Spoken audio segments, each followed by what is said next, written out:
9. Good morning, Mr. Helmick. Good morning, Mr. President in custody.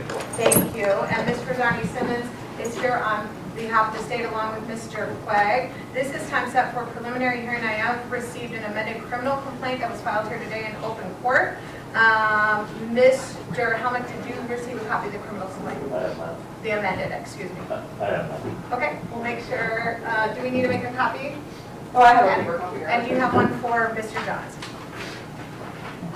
And I emailed one to Mr. Helmick a couple weeks ago, but it was a couple of weeks ago. So. Oh. Yeah, it just adds the second theory of liability on. Oh, yeah. I thought they had sent. Did a secondary amended, okay, so I you did. have, so that I can clear up the record, the amended criminal complaint as stands, which just talks about the theories of liability under the open murder charge, you have received a copy of that. I have received and reviewed that. Okay, and do you waive its reading at this Please. time? Thank you. Okay, so now on the amended criminal complaint that was filed here today in open court, time set for preliminary hearing, are parties ready to proceed? Yes, sir. Yes, sir. Okay, thank you. Did you want your client over? Yes, please. Okay.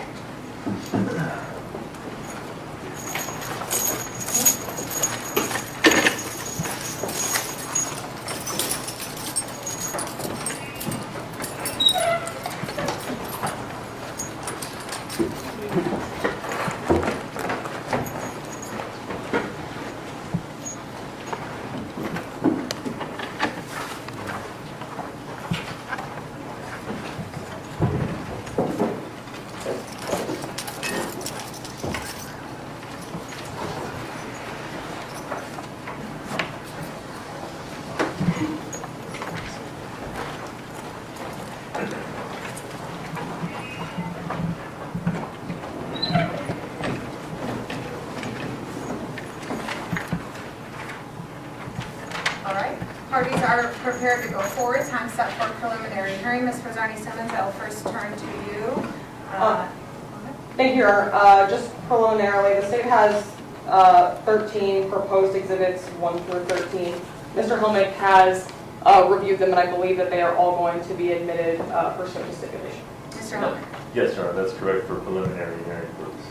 understood. So for preliminary hearing purposes only, state's proposed exhibits 1 through 13 will hereby be admitted by stipulation. That will be the order. Thank you. That is all the state has at this time, so I can call the first witness unless Mr. Helmick has anything additional. Just want to vote the exclusionary rule. Thank you. At this time, the exclusionary rule will be invoked. Therefore, if you have been subpoenaed on this case, you need to exit the courtroom until you are called.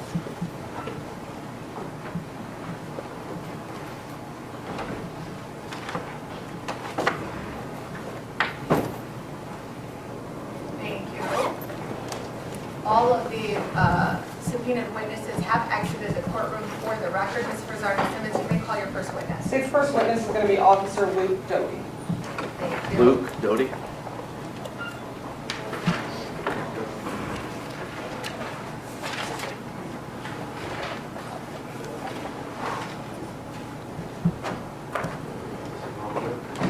Thank you. Officer, you can come right on up, please.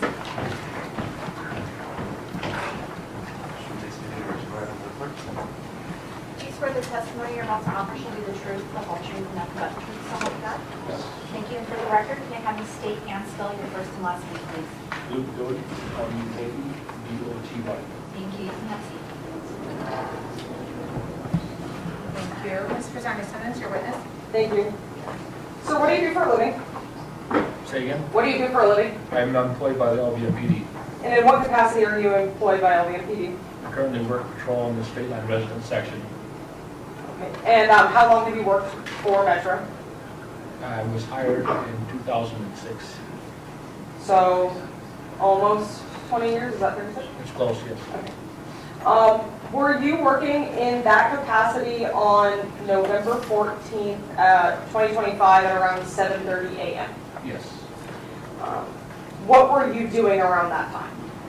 My partner and I were shuffling vehicles around for service in the course of our duties based on our area. And so around that time, where were you driving a vehicle? Were you at a location? Yes, we just really dropped off. Actually, I dropped my partner off at the Finley Lincoln where our trucks get service at. We actually my vehicle to drive one of the other vehicles back to our area. and I was driving my own vehicle, headed back to my regular area of assignment. What type of vehicle were you driving at the time? I was driving a 2021 black and white F-150.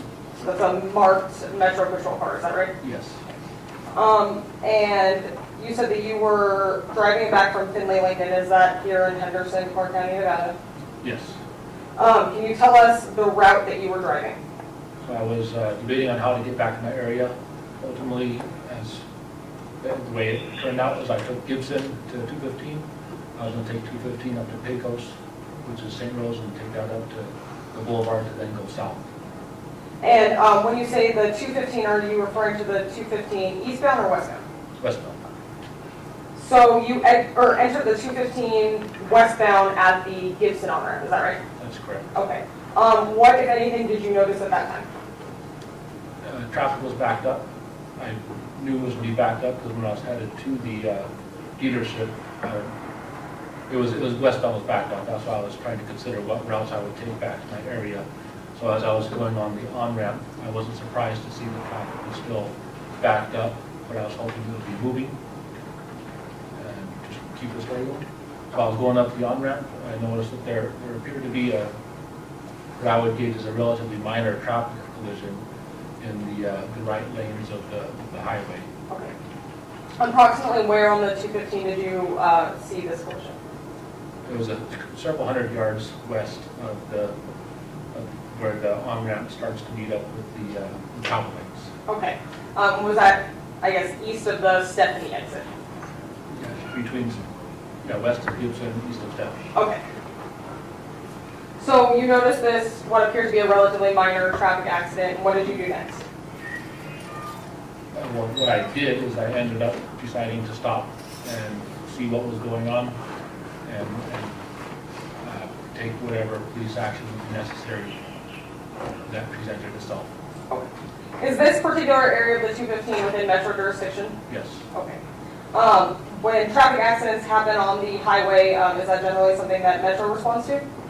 Generally, no. In this instance, I actually advised my dispatcher to let NHP know there was a collision on the freeway. I gave some brief vehicle descriptors, and I was actually intending on potentially just continuing on. Maybe I ended up stopping for a moment and thinking I was going to advise people to pull to the side of the road until the NHP got there, because that's what they do. I can do crash reports there. I've done it in the past, but I wasn't intending to. Okay. So you stop at this traffic collision and do you get out of the vehicle? Yes. Okay, and what happens next? So as I was rolling up, I decided to stop because people looked a little bit agitated. So I thought it best not to just wait for NHP to get there. It'd be better to just be there, kind of calm people down. I exited my vehicle, and then I was immediately approached. I forget the driver's name, but I'll call him the stepfather. Okay. I was approached by him, and he unloaded a story upon me that seemed quite fantastic at the time. It's not unusual. I've heard all sorts of things that have been true and untrue throughout my career, so I don't discount or put too much credit on anything until I meticulously do what I do to ascertain what's going on. But the story is telling me, to my recollection, that if you watch the body-worn camera, it will tell you exactly what happened. Everything I say is according to my recollection and perspective at the time. The statements was that his son was shot, and there was some sort of violence going on, driving. It's a really excited story. Okay. Is what he stated. It was the first thing that came upon me as I exited my vehicle, and he was already approaching my truck once they saw me coming to the stop. When you say they, how many people did you see kind of out of their cars at that time? There were 4 people out of their cars. 2 people that caught my attention were, I couldn't hear anything before I was stopped, my windows were up, so you can't really hear, but you could see, I could see the father, not right, or later was the stepfather, with the blue sweatshirt. I believe said it, that's the wrong color, the camera will show otherwise, but just kind of knife handing the other person. It's like, okay, that's why I decided I should probably stop. Right after, as he was approaching me and talking, there was another gentleman approached me almost simultaneously, but a few paces behind. And that person I did learn was Mr. Johns. Do you see that person here in the courtroom today? I get he's sitting here next to, with the vest on. We'll stipulate that then. Thank you. The record will so reflect identification of the defendant. Thank you. So you said that the defendant had also approached you. What, if anything, did he say as he was approaching you? So yeah, he was approaching me. There were two other people on scene, but they were farther back towards their cars. They weren't in my immediate vicinity, so I kind of, my mind say, put that on the back burner just for a moment, and we'll try and figure out what's coming upon me here. As he was approaching me, I noticed he was taking off this hoodie, zipper hoodie, which was, I was, in my mind, I'm like, what's going on here now? So I have this really wild allegation, and I see a relatively minor crash, so this is kind of a lot to process at the moment. But as he walks up, he kind of tosses his hoodie sweater under the buddy bumper slash hood of my truck and tells me I need to arrest him. And then, oddly enough, that's not the first time people have said that to me in my career. And you can't just take, you'd be surprised how many people just want to go to jail. It's not how it works. There has to be a crime of sorts. So I'm thinking, well, I can't just arrest you for no reason. I mean, why do I need to arrest you? That's what I'm thinking, and I said something to that effect. And then he told us to me to the effect that he fired a gun at the other vehicle, and I needed to go to jail. So I was thinking, well, okay, that's kind of also a fantastic statement. But since he said it, I mean, I'll go ahead and put him in handcuffs, and then continue on with trying to find out what exactly is happening. Okay, so you put the defendant in the handcuffs, and then where did you place him while you were continuing your kind of initial investigation of the scene? So once like I said, went hands-on before I put the cuffs on, I did broadcast and radio traffic. I knew that I had 4 people, and I was by myself. There was a gun somewhere, and I was in the middle of the freeway. So I wanted to get more units on the way. But ultimately, I did place handcuffs on him, and I placed him in the rear right seat of my patrol vehicle, where I normally keep detainees. What did you do after you placed the defendant in the patrol vehicle? I tried to keep people calm and still calm when emotions are high. Nothing good happens. So I did the best I could to be the picture of calmness, purposeful maneuvers and statements.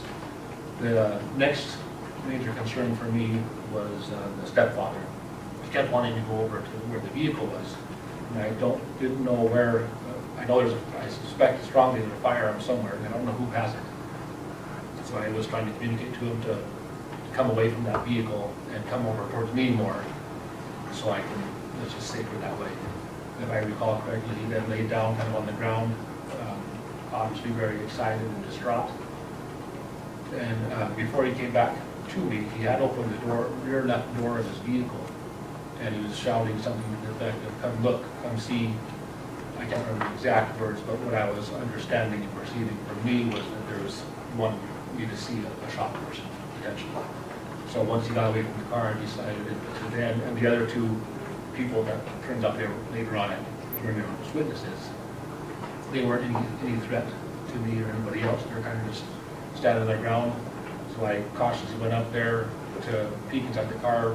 I was still mindful of the stepfather who was laying on the ground. I didn't want to be ambushed. These 2 witnesses were kind of keeping themselves, so I decided to approach the vehicle. Okay, and what, if anything, did you see when you opened the vehicle? So the door was left open by the stepfather. As I approached the vehicle, I noticed there was somebody sitting in that rear left seat of this SUV. Can't recall the color, I think it was darker color.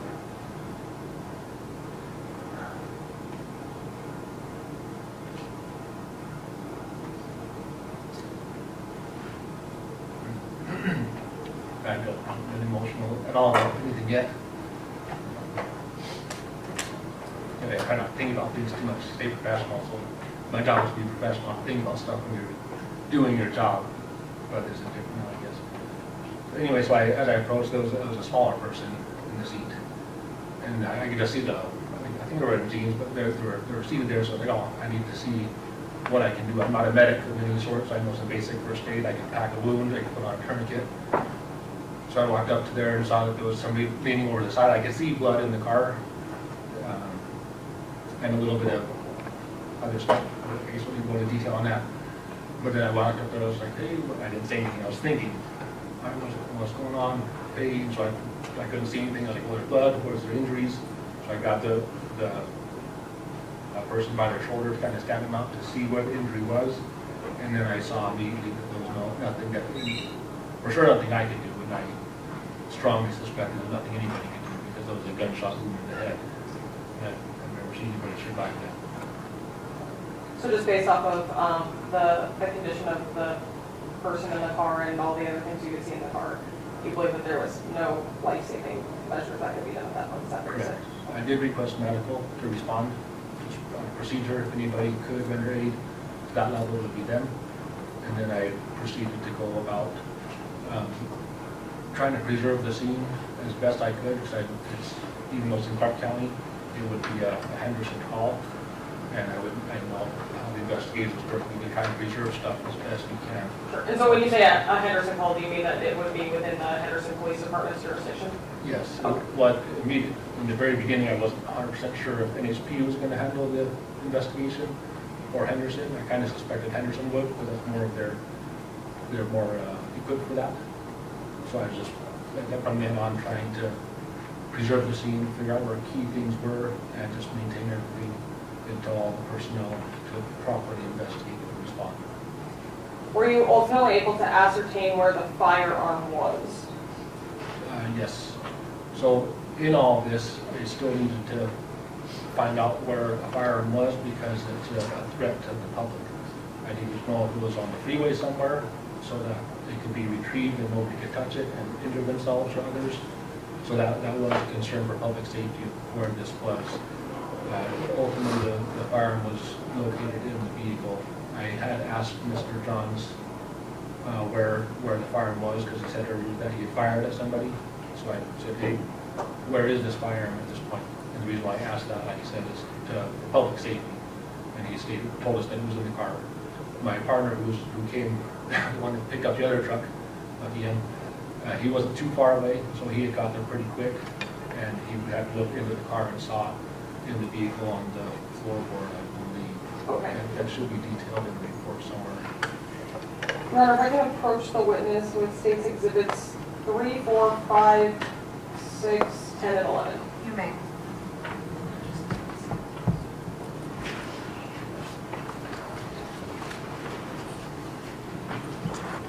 So, Officer Doty, I'm going to show you first State's Exhibit 3. Can you tell us what it is that we're looking at here? It's like a photograph of the 215 east and westbound lanes just west of the 95, or I guess they call it I-11 now. Okay. And so, I'll just hold it so the judge can see it also. So over here on the right side of the map, what is it that we're seeing right here? So the right side, it has a little bit of the I-11, and it's all the flyovers, interchange lanes from where all the lanes come together and ultimately meet up and head to the west. Okay. Are you familiar with this area? Yes. Okay. Is it fair to say that there's a lot of different interchanges between freeways and roads occurring in this general area? Yes. Okay. I'm going to show you State's Exhibit 4. Do you recognize this area? It looks to be the area where this all took place at. Okay. I'm going to, I'll put it next to State's 3. Does that? Yes, that looks better. Okay. So based off of the orientation of Exhibit 3, can you tell us kind of where Exhibit 4 is? Yes, it appears all the lines match up, and this is just the next shot farther to the west of that area, the 215. Okay. Do you know what this off-ramp is? I don't know all the streets that good. Is that would be the Gibson off-ramp? Because the on-ramp is farther to the west. Okay. So you're saying you entered the freeway kind of further west than this point that we're looking at. Is that fair? Yes, because this is north, so that's westbound. So if I entered the freeway going westbound, I wouldn't have been anywhere over here. There should be another on-ramp Further down. Okay. I'm going to show you Exhibit 10. Do you recognize this scene? Yes, that's the position of all the vehicles as I roll up on the scene, and that bottom vehicle there with the cop. Please take the front bumper is my patrol vehicle. Okay, so yours is kind of this white right in the middle at the bottom, halfway Yes. on the photograph. Okay, great. So this kind of gray car that's directly in front of yours, did you determine whether that car was involved in this incident? They were involved because they were a witness, but that vehicle, I didn't do the crash report. But all of my involvement, I understand that the vehicle wasn't hit. Okay. There's sort of a black SUV that's in the emergency lane. Did you learn whether or not that vehicle was involved in this incident? Yes, Who was driving that vehicle? that was the vehicle belonging to the stepfather and the deceased. Okay. So this is the vehicle that you approached and saw? Yes. The victim in. Okay. And then there's this dark blue sedan that's kind of perpendicular to their lanes of traffic. Did you learn who was driving that vehicle? That car was determined to belong to Mr. Johns. Okay. And then there's another vehicle in the emergency lane a little bit further west of the black SUV. Did you determine whose vehicle that was? That belonged to another one of the witnesses, and that was involved in the incident. Okay. Right side had some minor damage from the front. Mr. John's vehicle, as it was going perpendicular, made contact with his right side and caused very minor damage to the what I call it, the running board area, and with the rear right tire took most of the impact, but didn't receive much damage. Okay, so when you say involved in the incident, it was struck kind of in the course of this Yes. other collision. Okay. And then Exhibit 11, fair to say that that's kind of a closer up of Exhibit 10 with your full vehicle and the other three vehicles that we were discussing. It appears to be so. Okay.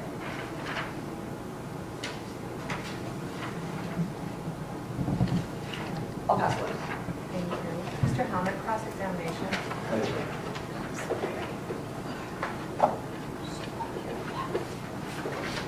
I want to talk to you first about when you pulled up to the scene, okay? Okay. So you had talked about the fact that as you pulled up, Mr. Johns was walking towards you, correct? As After you got out of the after I vehicle? exited the vehicle, then they both started, you guys approached me. Okay. But Mr. Johns approached you first, correct? That's incorrect. Okay. The stepfather made first contact with me. Mr. Johns was a few paces directly to the west from me. Okay. You went back to where your truck was, correct? Well, I didn't go back, but I didn't really ever leave it. I slowly walked up to the front because I was approached by the stepfather, and then just a couple paces back, directly in front of me, he was on his way as well. Okay, let me break it down just a little bit differently. When you came into contact with Mr. Johns, the stepfather, Mr. Ayola, was separated at that point in time. They weren't right next to each other. Well, that was, you have to define to me what your version of separated is, what's the distance? Okay, so they weren't right next to each other as close as these two ladies here across the court. When they were both talking to me, well, if I could stand this for a moment. You may. So my truck was right here, and I was right here talking to stepfather approached me first. He's probably this close. That's a little close now, for people to be, and unless I'm ready to do something. And then Mr. Johns approached, and he was probably this close, so about that far apart from each other. If I'm separated or together, I don't know, but that's about how far apart they were. You were wearing a body-worn camera, of course, right? Yes, sir. So that's going to show exactly what happened and who walked up to you, right? Yes. Okay. So Mr. Johns walks up to you in a calm manner, correct? Yes. Okay. And he puts his hands behind his back, right? Yeah, I know, yes. Yes.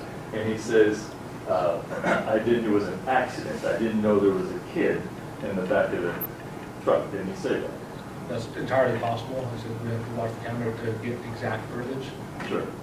but And you had said that, it's odd, you haven't had people do that, walk up to you and put their hands behind your back. I have not, or I have. Have not. No, I have had people do that to me many times. Many times. Okay. But I'm very cautious because people do all sorts of weird things. I need a reason to take people to jail. People have walked up to, you got to take me to jail. When you investigate further, like, well, we hope that the person doesn't need to go to jail. That's happened before. Sure. And that's what you like people to do, right? Like them to, Wouldn't you like them to cooperate with you, walk up to you, and make it easy for you? I like people to cooperate, but I don't want them to give me The information. question is, do you like somebody to come up to you and cooperate with what you're trying to do? Yes or no? when you phrase it that way, yes, but that's not what you asked me a second ago. All right, so he cooperated with you, Mr. Doty, right? Yes. Mr. Doty, okay. Doty. What? In regard to... Doty, not Doty, is my last name. Doty, okay. Thank you. Common Arabic. I'm sorry, okay. So in regard to him walking up to you, you put him in cuffs, correct? Yes, You put him in the back of your police truck, right? yes, And then at some point, you talked to him about the gun, right? yes, Okay. He told you exactly where the gun was, right? correct. Passenger seat of the car, correct? In the back, in the vehicle, yes. Yeah, on the floorboard, right? Yes, I'm correct. sorry, I didn't catch on the floorboard. And that's exactly where it was when you went to look for the gun, correct? I didn't personally look for it. I was with him, with Mr. Johns, my partner, who showed up a few moments later, went and indeed found it there, yes. Okay, so that's exactly where the gun was found, right? From what I On was the- told, yes. I'm sorry? Yes, it was where he said it was, Okay, yeah. essentially. Yes, okay. So do you remember also coming back to the car and Mr. Johns talking about needing to call work? Yes, Okay.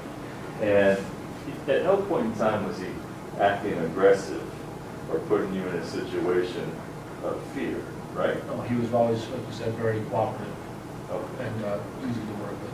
Right.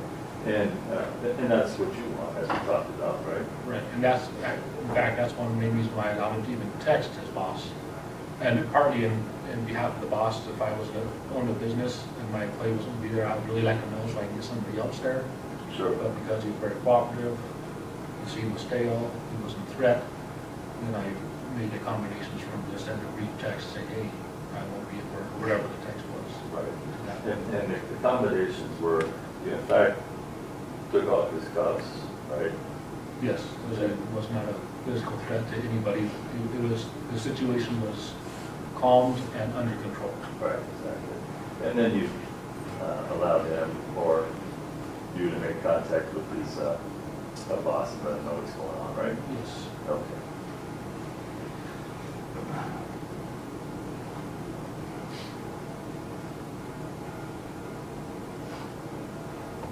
Okay, that's all I have, Your Honor. Thank you. Thank you. Any redirect, Ms. Rosani Simmons? No, thank you. Are we the witness to be excused? Yeah, you can. Please don't discuss your testimony with anyone. Thank Yes, you. ma'am. Ms. Rosani Simmons, you may call your next witness. Today's next witness is going to be Russell, please. Can I get Russell, please? Russell, please.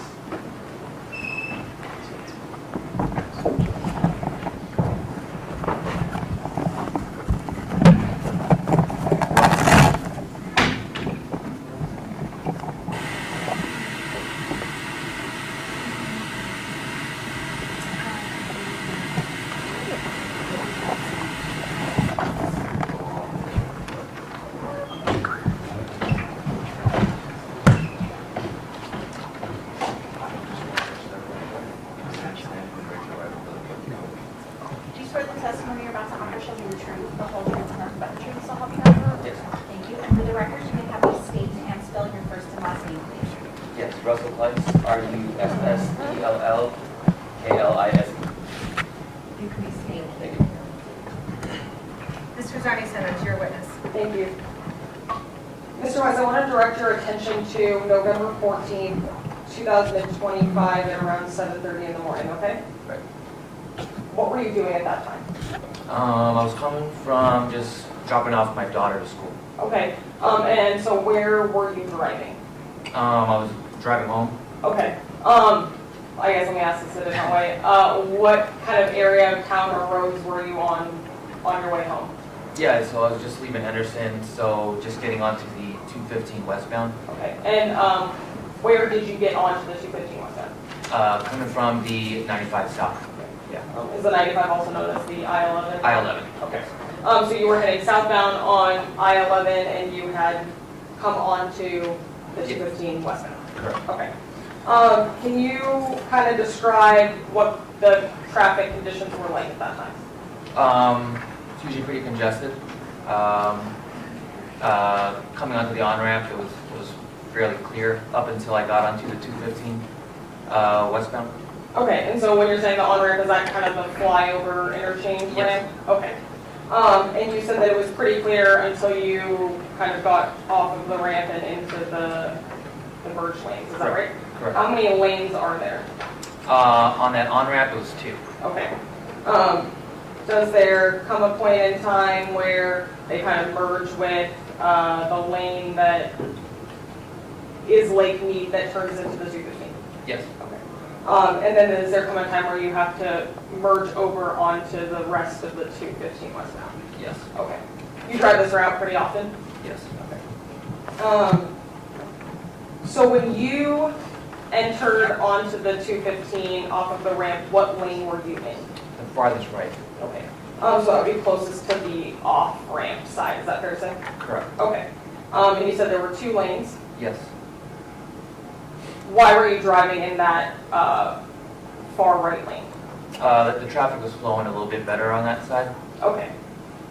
And so were you able to sort of pass the cars that were in that left lane on the interchange and then eventually would have to merge over, is that right? Correct. Okay. Did there come a point in time where you noticed a dark blue late model Hyundai Elantra? Yes. Tell us how you first noticed it. So right past the Gibson off-ramp, that's when the 2 lanes were starting to merge. I noticed the vehicle, the blue vehicle, kind of angled in a way that it looked like it was going to eventually try to get into that farthest right lane, Okay. which I eventually passed. Okay. So you noticed this other vehicle because it kind of seemed to be closer into the lane you were traveling in, is that fair? Correct. Your Honor, if I can approach with states 5 and 6. You may.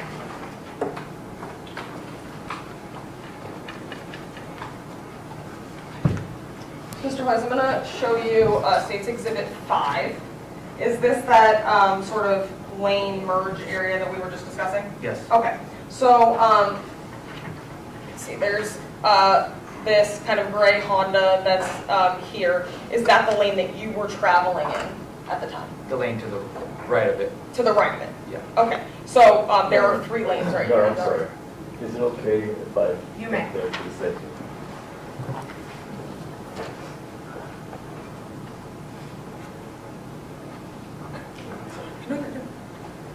So the range is, you said the right of it, and so, but in this picture it kind of be like behind it, is that fair to say? Correct. Okay. Because I believe this is the one coming from Henderson south. This lane would be coming from Lake Mead. Okay, Yeah, and then the 2 lanes were the 2 lanes coming from the on-ramp. got it. Okay, so this lane that you're traveling in, the one, I guess, let me show you Exhibit 6. Fair to say that this is that same area but from a different viewpoint? Yes. The other side of the freeway? Okay. So there is this kind of arrow divider. What lane is this right here on the left-hand side of this photo? That would be the exit to Gibson. To Gibson, okay. So then there's this yellow AAA truck that's traveling in the middle of those 3 lanes, is that right? So you were driving in this one closest to the kind of divider to the Gibson off-ramp, is that right? Okay. So you drive in this lane, and ultimately does this lane end and you need to merge it? Correct. Okay. Is that where you first encountered the blue Hyundai? Yes, just past the off-ramp. Okay. And so you were able to eventually merge over into that middle lane, is that right? Correct. Okay. What, if anything, did you notice next? As soon as I got into a position to merge, I did see in my rear view mirror that the same blue vehicle actually eventually went to the farthest right lane. Okay. And so that farthest right lane that we're kind of talking about, is that where it's kind of merging into? Yes. Okay. So is it a lane that's maybe wider than usual? I would say so. Okay. So does there come a point in time where like the lane divider kind of tells you that you're merging? Yes, there's some arrows on the road. Okay. So you're able to see in your review mirror that the blue Hyundai has kind of moved over to that lane? Yeah. Okay, the lane that was moving faster. Correct. Okay. Fair to say that you are driving in front of this Yes. Hyundai? Okay. So while you're able to look in your rearview mirror, you are also paying attention to the road, is that fair? Correct. Okay. So what, if anything, do you notice next? So from there, I saw the blue vehicle obviously going that lane, and then again, just kind of checking back my rearview mirror, I noticed another vehicle, the black SUV, kind of go around that, using the shoulder to go around that vehicle. Okay. And could you see if it was the shoulder, or it was just kind of this area that's merging where the lane's kind of wide? I'm not sure. Okay. But so you see this black SUV go around the Hyundai. Are you able to see whether or not that black SUV ultimately merges into the same lane that you were traveling in? Eventually. Yes, it does? Yes. Okay. And so now all three of these vehicles are traveling on the 215 westbound, no interchanges or anything like that, is that right? Yes. And what, if anything, did you notice next? So looking through my rearview mirror, I noticed there is some sort of situation, little altercation. Seems like both vehicles were fighting for position over there. I could tell there was a window down, rolled down, like see an arm from the black vehicle waving out the window. Okay, and so when you're saying it seems like an altercation, I guess what is it exactly that you're seeing? It looks like both vehicles are just kind of fighting for that lane. Okay. So they're kind of like, are they in two separate lanes at this point? I would say they're both the same lane. Okay, and is that the point where this Merge. kind of wide lane is becoming more narrow? Yes. Okay. And at this point, the freeway is 3 lanes, is that right? It would become 3 lanes, yes. Okay. Is there a 4th lane that's kind of the exit and entrance lane that periodically comes and goes? I think the 4th lane would eventually become the on-ramp from the Gibson. Okay, so when we were looking at the photographs and those exhibits where that lane that was kind of by itself on the other side of the triangle divider, that lane kind of comes back up once somebody enters onto the Gibson exit, is that fair? Okay. So you see that both of these vehicles are kind of looking like they're trying to get into the same spot, but you can see that the driver's window on the black car is down, and that's because you can just see that there's the driver's arm outside, is that right? Okay. What, if anything, do you notice next? At that point, I'm still driving, facing forward, and the next time I check my rearview mirror, that's when I noticed the black SUV has crashed into the blue vehicle. Okay.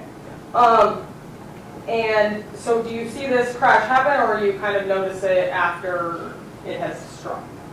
No, I saw the crash happen, Okay. and eventually, like, it just caught up to my vehicle and hit my vehicle. Okay, and when you say it caught up to your vehicle and hit your vehicle, what hit your vehicle?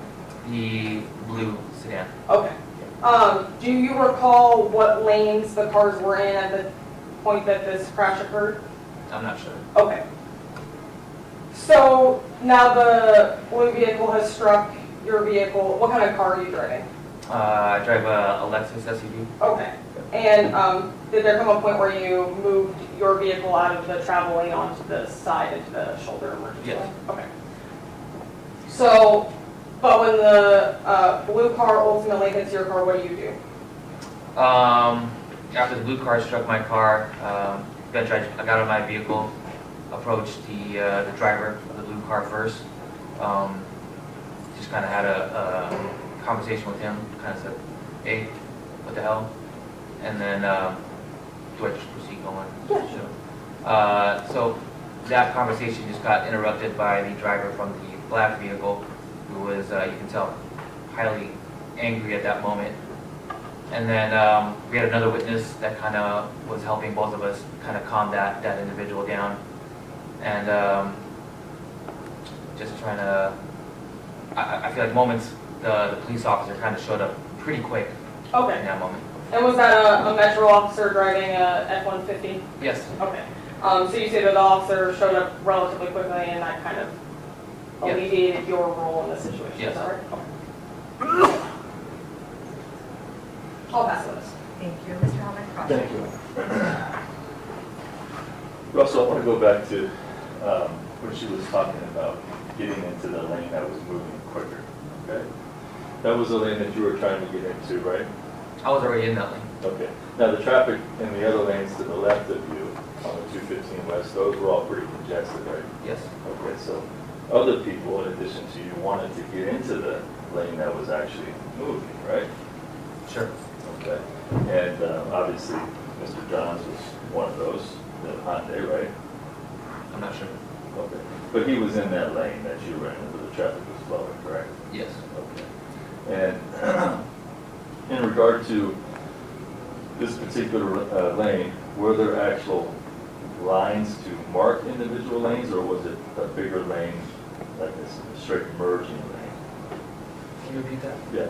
So you know how merging lanes sometimes are wide and they don't have the individual dots down the Yes. roadway? Is this one of those areas where the dots were not dividing the particular roadways? Yes, no dots, but it had the arrows to Right. indicate merging. Okay. And then you said that when you saw the black SUV come up to the 215 west into that merge area, you said he could have went around the shoulder, right? No, the black SUV went around the blue. Right. And so when you said, yeah, when he went around the blue Hyundai, you said he could have went around the shoulder and tried to get in front of the blue Hyundai, correct? He did go around the shoulder. Okay, on the shoulder, thank you, okay. And in regard to that aspect of things, is that when you saw the altercation of some sort taking place when you looked through your rearview mirror? Yeah, a moment after that. Moment after that, okay. Now, sometimes, as you said, you've taken this route many times, people don't want to let people in the lane that's moving, right? Sure. Because they want to stay ahead of the other people, right? Sure. And sometimes people will allow one car to come in, right, being nice, right? Yes? Yes. Okay. Surely you've probably done that before, right? Yes. Okay. And maybe two cars even come in, right? Yes. Okay. Maybe you've done that before as well, right? Yes. Okay. But sometimes people are of the position, you know, I'm done letting people in, because I'm not going to sit here and let 3, 4, 5 in, right? Yes. Okay. Do you know at that particular point in time how many cars, if any, that Mr. Johns had let in to the merge lane when he pulled up? I'm not sure. Okay. So you're driving down the 215 west, right? Yes. You're looking through your rearview mirror, correct? Correct. Okay. And you say you see the arm of the driver of the black SUV come out, right? Yes. Okay. You never see an arm come out of the Hyundai, right? No. Okay. Never see any hand gestures or anything like that from the Hyundai, correct? Correct. Okay. Do you hear any yelling or anything? No. Okay. Do you hear anything? No. You're just looking through the back and kind of seeing what you can see while paying attention to your driving, of course. Correct. Right, especially since there was traffic, you wanted to be extra careful, would you say? Yes. Okay.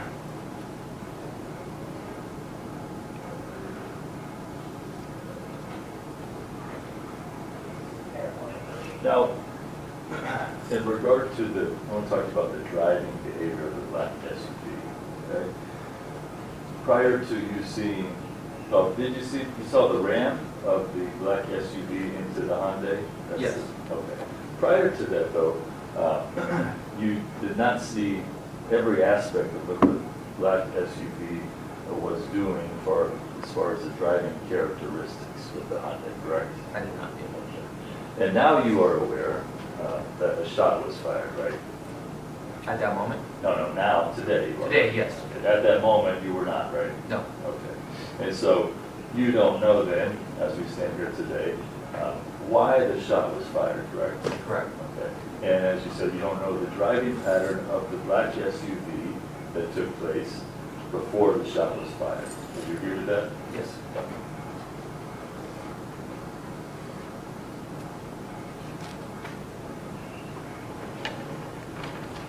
That's all I have. Thank you, Russell. Thank you. Anything direct, Ms. Bernard-Simmons? Just briefly, Your Honor. So, Mr. Price, when you first saw the defendant's vehicle, the blue Hyundai, you were in the lane to the right of him, is that right? Right. Okay. And so then, at a certain point, you did pass the defendant yourself, is that right? Yes. Okay. And then ultimately, you were able to merge left into the same lane that the defendant was in? Correct. Okay. And then at a later point, you said that you saw that the blue Hyundai was able to get into that kind of rightmost lane that you had just traveled past him in, is that right? Yes. Okay. And then ultimately, everyone kind of ends up in the same lane because they're merging, is that right? Yes. Okay. No further questions. Thank you. Any else, Mr. Holman, based on that? No, Your Honor, thank you. Thank you. All right, you are free to step down. Do not discuss your testimony with anyone. Thank you. Thank you. Mr. Rosario Simmons, your next witness. This next one is going to be Doyle Miller.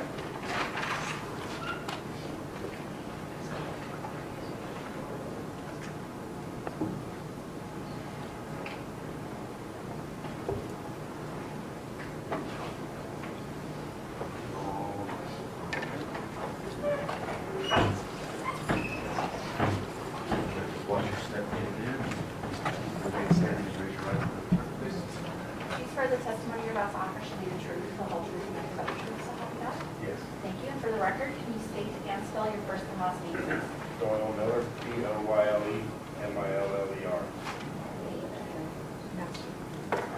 Mr. Rosario Simmons. Thank you.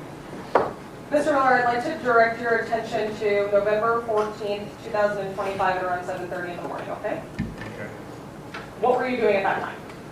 I was driving westbound on 215. How did you come to be driving westbound on the 215? I came from the 95. Would that be the 95 southbound or northbound? Northbound. Northbound, okay. But so ultimately you take the interchange and end up on the 215 westbound. Yes. When you are on the 215, is there come a point where you notice a late model blue Hyundai Elantra? Yes. Okay. How did you come to notice that vehicle at first? I was traveling like past Gibson in the right lane, and all of a sudden there's 3 lanes of traffic, and the Hyundai Elantra pulled out in front of me, so I hit my brakes and slowed down. And Okay. That's how you first noticed it? That's how I first noticed it. Okay. And so when you're saying you're driving past Gibson, are you referring to like the exit lane for Gibson? Kind of like above Gibson, somewhere in there. Okay. And so when the blue Hyundai Elantra pulls out in front of you, you said you stopped. Yeah. Do you stay in that rightmost lane then? It wasn't the rightmost lane. Okay. It was kind of like the merge lane when you come on. Okay. So I could have kept going and merged in a couple hundred yards ahead, but I got blocked off. Okay. Your Honor, if I can approach and get those You may. exhibits. Thank you. May I approach? You may. Thank you. So, Mr. Miller, I want to show you State's Exhibit 5. Is this that area that you're talking about?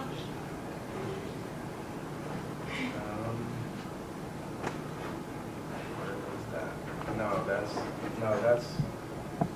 This is, westbound, so this would be, no, it wasn't right there. Okay, so where was it in relation to that, if you know where that is? More than that. Okay, I'm going to show you Exhibits 3 and 4. We'll start with 3. Is this kind of that area that you were talking about, that you had come on the interchange and then gotten on the 215? Yes. Okay. And so you were I came over. this way? Okay, from the 95 northbound, right? Okay. And then I'm going to show you Exhibit 4. Fair to say that that's kind of the continuation up until the exit lane for Gibson? Oh, so it would be this way? Yes. Yeah. Okay. So this is that Gibson off-ramp. Okay. Is that right? Does that seem right to you? Yeah. Okay.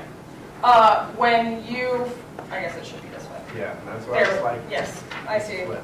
So when you first see that Hyundai Elantra, are you somewhere in this area? Okay, where are you in relation to this area? Past that. Past it, going westbound? Okay. And so that would be, and you said you're traveling in this rightmost lane, so is this lane kind of merging this way? Yes. Okay. Had you previously been traveling in this far right lane and you were trying to merge into this lane? Well, I wasn't trying to merge in, I was passing all of the traffic in that right merge lane. Okay. It's like everybody stays in the left 3 lanes. So if you get over to the right, you can pass everybody. Okay. And then merge in when the lane ends. Okay. So you had been traveling in that rightmost lane prior to the merge Yes. point? Okay. Yes. And at that point, that's when the Hyundai Elantra pulls out in front of you and you put on your And I brakes? put on my brakes. Okay. Did the Hyundai Elantra get in that lane in front of you? Yes. Okay. He was in behind or he was in front of a semi, and he like came out like, don't pass me. Okay. Did he stay in that same lane though, or did he go back to the No, lane? he stayed right there. Okay. So is it fair to say he changed lanes? Yeah. Okay. And so did he change lanes right in front of you? Yes. Okay. So now the Hyundai Elantra and you are both traveling in this right-hand lane that is eventually going to merge into the 215, is that right? Kind of, but like there's still area there for another car to keep going by. Okay. And I just was kind of like, okay, whatever. So is it fair to say that it's a pretty wide lane? Yes. Okay. So at that point, are there 2 or 3 lanes there? There's 3 westbound lanes and the merge lane that's kind of oversized. Okay. That kind of goes And so you were driving in that oversized merge lane? in. Yeah. Okay. What, if anything, do you notice next? And then as I'm traveling behind him, I kind of start to get into the 3rd lane. And then all of a sudden I see a black SUV coming up on the right in my mirror, and he's in the lane.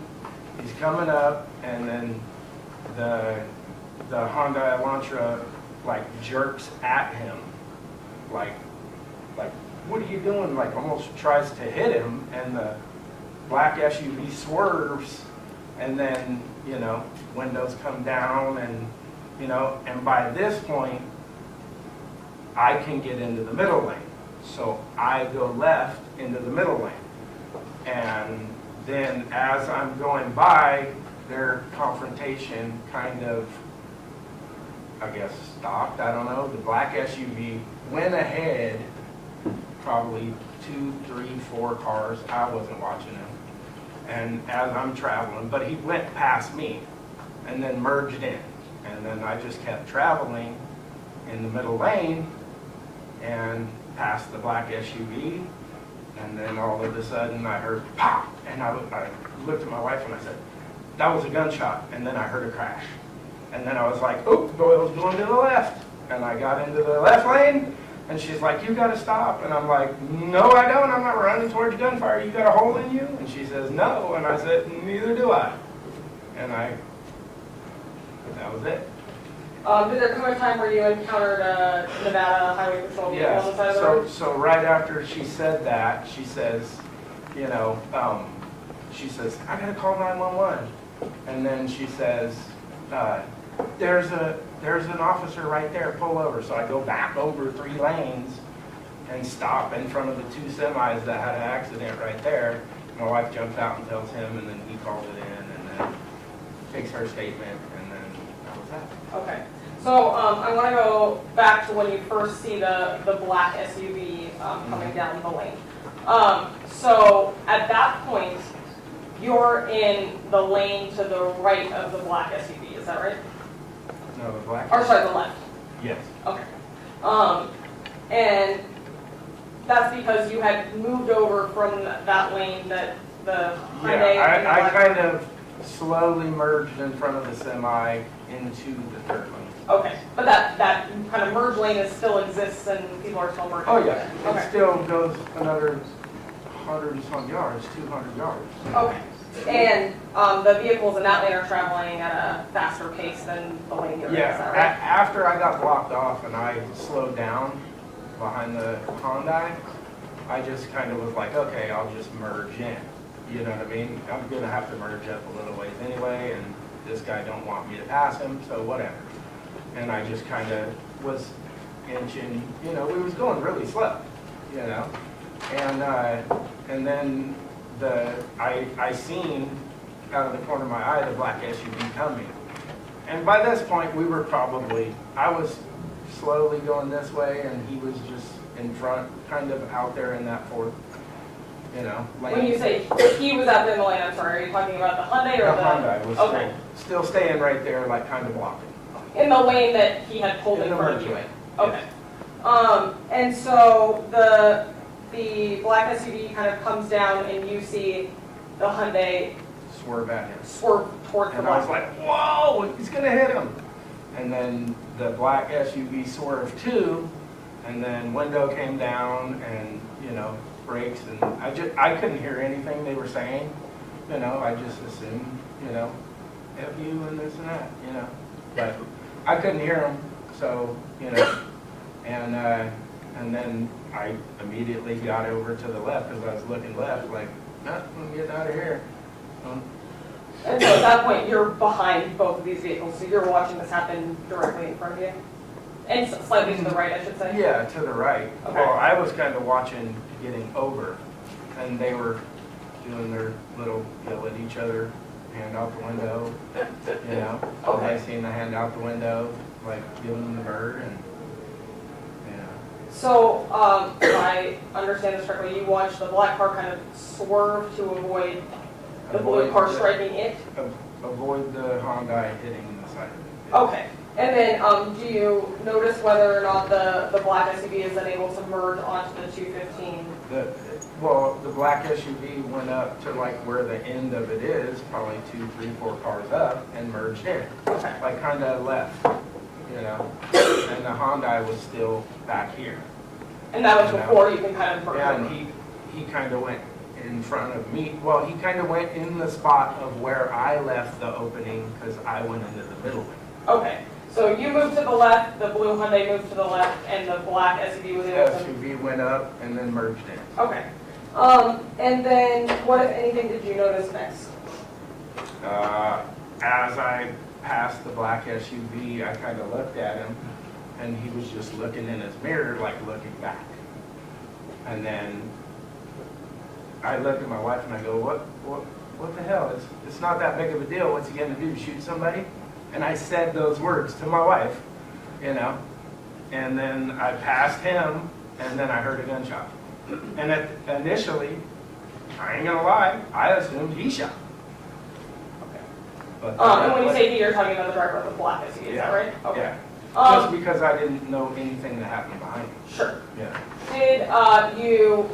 Did you pass the blue Hyundai, and if so, were you able to kind of look in and see the driver of that car? I didn't really look. Okay. I When just- you I passed- was kind of watching the road and watching where I was going. When you passed the black SUV, was the Hyundai behind you still? If you recall. Probably, I mean, obviously. Okay. Just a speculation. Yeah, I don't know where, I wasn't watching where the Honda was. Okay. Yeah. Back up, Mr. Helmick had an objection, although I think the witness clarified that he didn't follow where the Hyundai was. Yeah, So I wasn't watching where the Honda went. Okay. Thank you. And so very shortly thereafter, you said you heard what sounded like a gunshot. I heard a gunshot, and then I heard a crash. Okay. And I went to the left and continued down the road, and then pulled over because my wife told me to pull over. All right, I'll pass those. Thank you. Mr. Helmick, cross-examination. Yeah, thank you. Okay, I want to talk to you first about when you saw the Hyundai cut in front of you. Okay. So you said there was a semi there on the road? I was in the fourth lane, there was a semi in the third lane. Okay. And that's where Mr. Johns came from, was the third lane, to get in front of you, right? Yeah, he was in front of the semi. The semi, okay. And you recognize sometimes it's difficult to see another person being in front of the semi. Yes? Yeah. Okay. And so when he got in front of you, he stayed in that lane, right? Yeah, he pulled in front of me. Yeah. And he continued to drive forward in the number 4 travel lane. Yes. And you stayed behind him, right?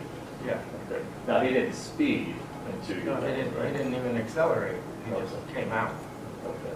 How fast was everybody going at that time? The 3 lanes were probably going 5 miles an hour, if I had to guess.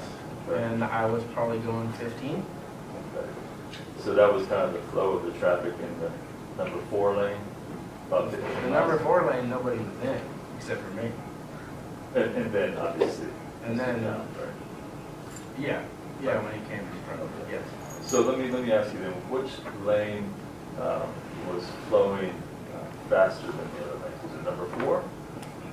Well, at that point, nobody was moving. We were all going with the 5-mile-an-hour flow. Okay, yeah, that's what I'm trying to figure out. Yeah. Okay. So, in regard to this merge lane aspect of what you were talking about, when the black SUV comes up, just want to talk to you about that, okay? So, when the black SUV comes up heading west on 215, yeah, he's trying to merge into, is he trying to merge into the number 4 lane? He was in that lane. He was in the number 4 lane. Okay, The number 4 lane right there is really wide. okay. So, It's kind of like a on-ramp and a merge lane that kind of all goes. yes, that's what I'm trying to get the picture painted here. So, kind of like a number 4/merge lane, Yeah. right? And so ultimately, black SUV was trying to get in the position to continue down to 15 West with everybody else. Yeah. Right? Okay. And you said that the Hyundai cut in front of the black SUV. No, it didn't cut in front of him. He like swerved at him. He swerved at He him. swerved at him, like, and almost hit, like, kind of sideswiped him. But he didn't sideswipe him, right? Okay. Not that I see. I didn't see contact there. And you don't know why that took place, of course, right? No. I don't know why. I could only assume. Okay. And we certainly don't want you to assume, right? Yep. Okay, so you continue to drive forward. Black SUV continues to drive forward. The Hyundai continues to drive forward, right? Okay. It wasn't, you were not placed in a position based upon what the Hyundai did in getting in front of you, where you felt at that point that you needed to get the heck out of there. No, I did not want to be, well, I felt that I wanted to continue down to 215 and I didn't want to see what these guys are doing. I just wanted to, continue about my business. What they were doing, yelling at each other over there, is not my concern. Okay, yeah, let me stop you there for a second. In regard to yelling, do you know? I don't know if they were yelling. Okay. I just seen hand gestures, and that was, I assumed they were F you. That's what I seen. All right, well, I couldn't hear, but I seen the hand go out the window and the Hyundai just saying something too. okay, but you said you didn't hear anything. No, I had music on in my car. All right, so you don't know if they're saying anything, correct? No. Okay. And the hand that you saw go out the window, that was from the black SUV, correct? Yeah. Okay. And the black SUV, that hand, flipped off the Hyundai, correct? Yeah. Okay. And you never saw any hand come out of the Hyundai, did you? Not out of the Hyundai, no. Okay. Never saw Mr. Johns, who was driving the Hyundai, flip off the driver of the black SUV, right? No, I didn't. Because I wasn't looking at him You wanted to focus on obviously where you were going, where I right? was going. Yeah, and at that point in time, you were not fully focused on, well, in fact, you were trying to get into that middle lane and get the heck out of there, right? Yeah. You didn't want to be a part of it. And you weren't going really any faster, but yeah, I was trying to get to the middle lane. Just separate yourself, we'll call it Yeah. that, right? Yeah. Okay. Yeah. And your wife was the passenger in your car, right? Uh-huh. Okay.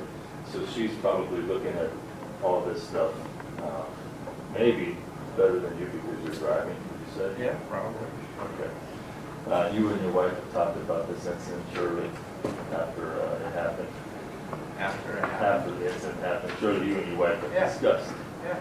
what happened here. In regard to the black SUV and the Hyundai, when you were driving ahead, you said you didn't know anything that was happening anymore behind you between those two, right? Yeah, no. Okay. You said after I passed the SUV? Right. After you got into your middle lane, you No, were driving. I didn't know what else was going on back there. Okay. Were you driving a white car? Yep. Did it look like to you, Doyle, that Mr. Johns really didn't want anybody to pass him, and that's why Where? he was we're gonna go back to the merge lane. Okay. Didn't want anybody to get ahead of him He didn't want anybody to go in that lane. in that lane, right? Where he could have went in that lane just like anybody else, because the merge don't end till the end of the lane. Right, so we're talking, and you're talking about the merge slash number 4, right? Yeah. You're talking about, right? Okay, and so Mr. Johns was in the furthest lane, we'll call it, where the dotted lines are, right? He was, but it was still wide enough for, before the emergency lane, because there's still an emergency lane, Right. but there's still enough room for another car to go by. Okay, in that emergency lane? No, You're just in talking about in the merge lane, the merge lane? because it's a wide lane. Okay. At any point in time, Doyle, did you see the black SUV enter the emergency lane and go around No, the Hyundai? no. No, okay. And you said, I believe, that you saw the black SUV ultimately go ahead a few car lengths in front of the Hyundai Yeah. and then squeeze in, Yeah. right? Yeah. Okay. He like went to the end of the emergency lane, or the end of the merge lane, and then reversed it. So I'll ask you a couple similar questions I asked another person. You've been in this situation surely before where you let somebody in when there's traffic, right? Yeah. When it's a lane, where there's an emerging lane, right? And sometimes people don't let other people in, right? Yeah. Okay.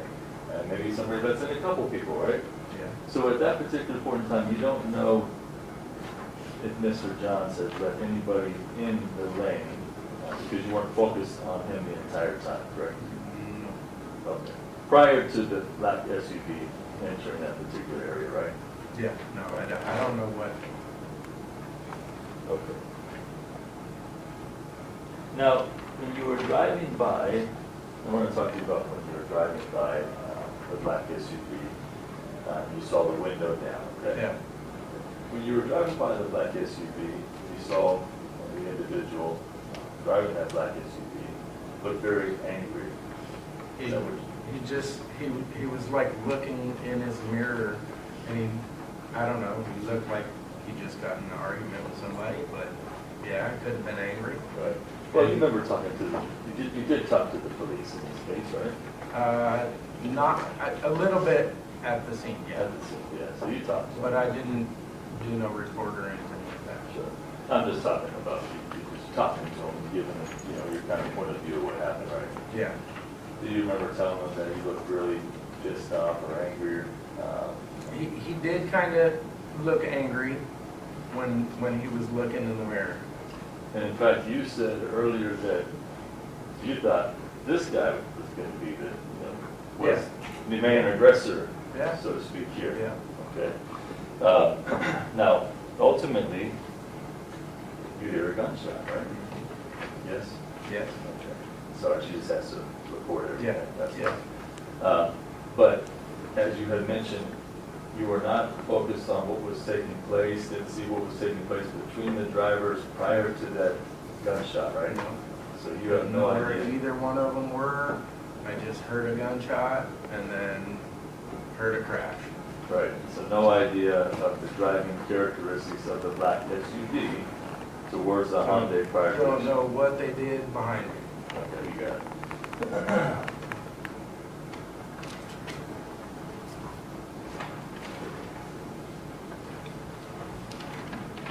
That's all, Phil, thank you. Mr. Dominguez-Chavarria, any redirect? Just right there. You may. So, Mr. Miller, when you first saw the Hyundai Elantra, it was not in the far right lane, it was in that No, third he- lane, He was in the third lane in front of a semi. and you were in the I fourth was lane. in the fourth merge lane Okay. passing. Fair to say that he pulled in front of you and cut you off, is that right? Okay. 100%. So, there comes a point in time where you get into that third lane that the Hyundai was originally in, is that right? Okay.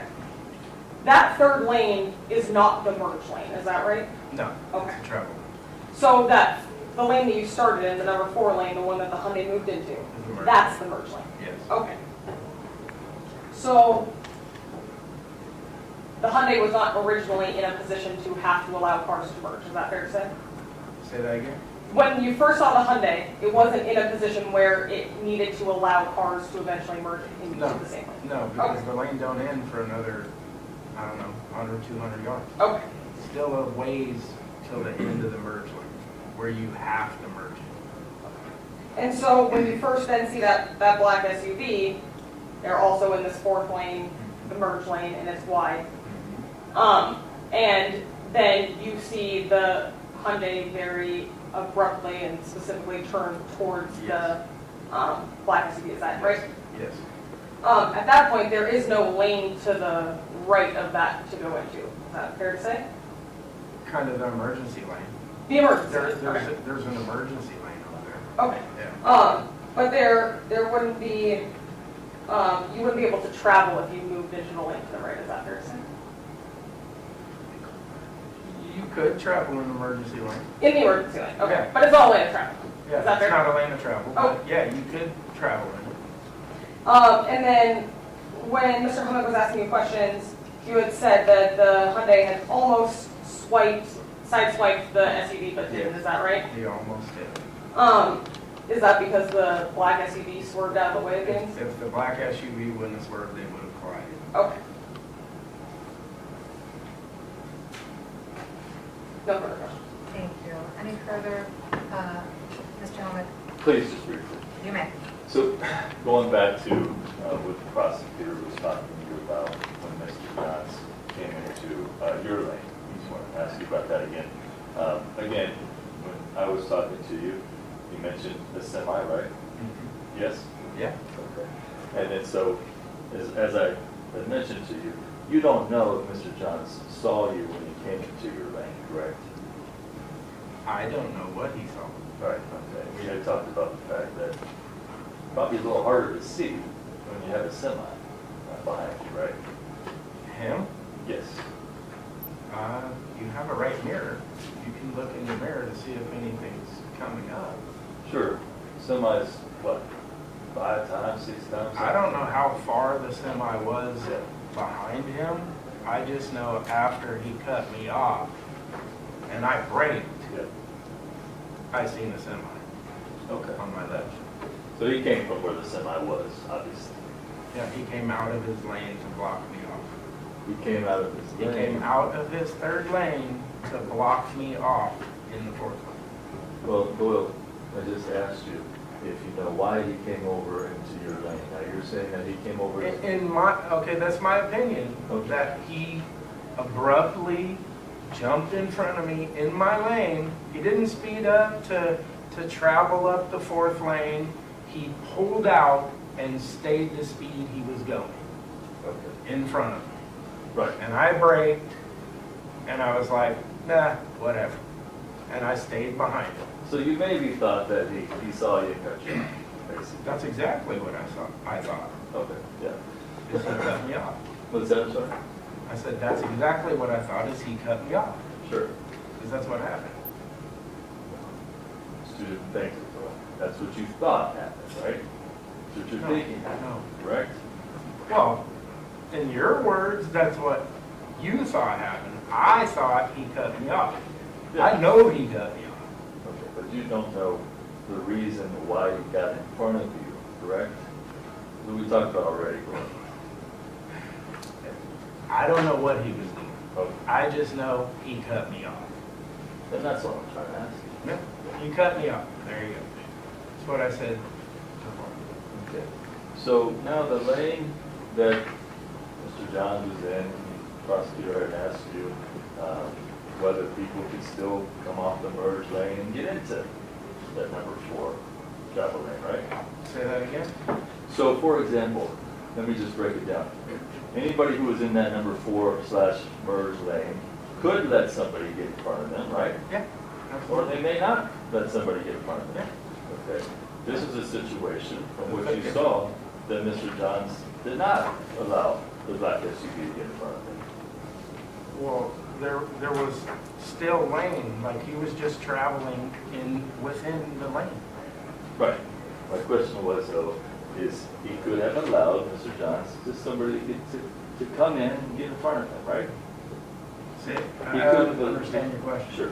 Mr. Johns, okay, we're driving down the road, right? You're driving down 215 West, okay? Okay. If somebody wants to get in front of you, you can allow them to get in front of you, right? Yeah. Okay? Or you can't. You can say to yourself, I'm not allowing them to get in front of you, right? I guess you could. Right. And so But if that's, there's a lane, you can travel right past them. right. So what I'm saying then is the black SUV, Mr. Johns, from what you saw, basically was preventing, so to speak, the black SUV from getting in front of him. No. He wasn't preventing him from getting in front of him. He swerved at him because he was gonna pass. The black SUV was probably going 25 miles an hour. Okay, so now we're gonna go back to what you talked to the police about, okay? These things you didn't change them. Do you remember talking to the police about saying the word blocking? Mr. Johns was blocking the area where the black SUV was coming? Yeah. Well, he wasn't blocking the lane. Did you tell the police that he was I don't know. blocking that area? He was in the fourth lane, and the black SUV was in the fourth lane, and there was plenty of room. That area is under construction, and it goes into, Well, did you tell the police that he was blocking that area? Yes or no? I don't recall. Oh.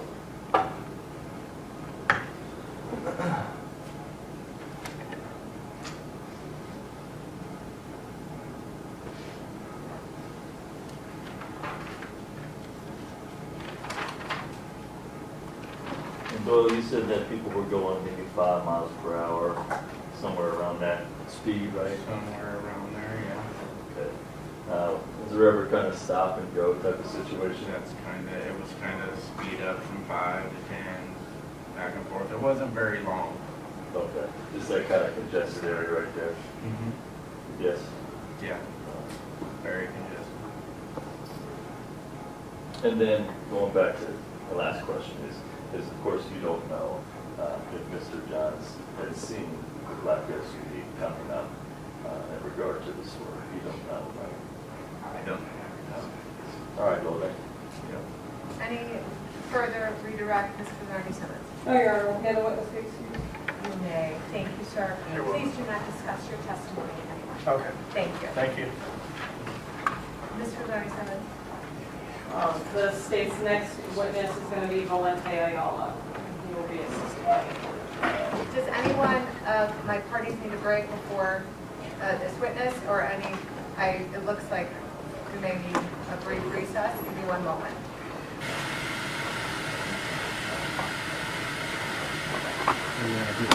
Thank you. We are going to take a brief recess before we call this witness that's going to be aided by the court's interpreter. We will, if anyone needs to use the facilities, they can do that, and we'll come back in 10. Thank you. That will be it. All rise. Court will be in recess.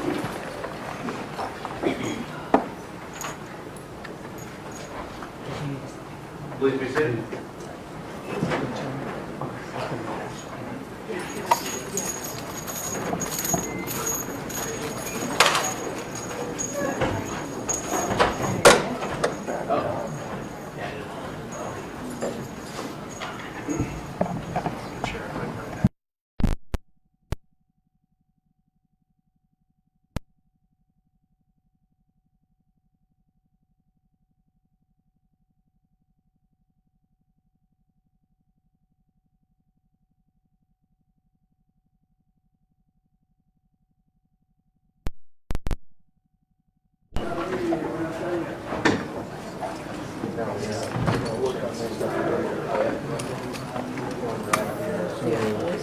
Yeah, it's not bad. Pretty much all. Right. Okay, any of y'all? The four NBCs. What was I was gonna do? And then that will be this week.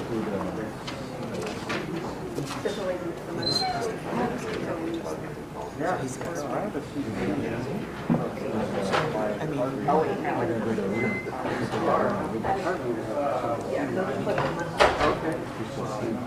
me call Sarah.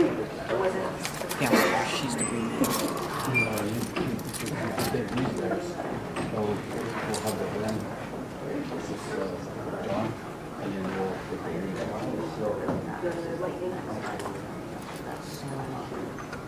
Then how many?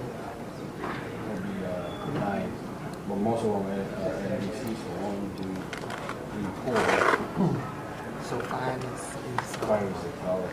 So you can probably call somebody back, not with the phone out. So can you take the agreement with?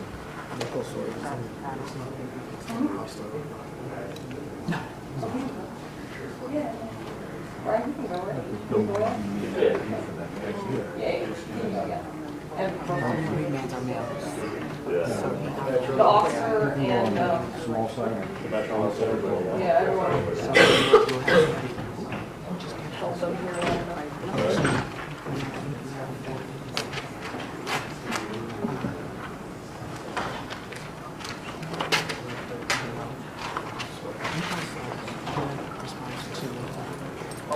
Then we got 4 minutes.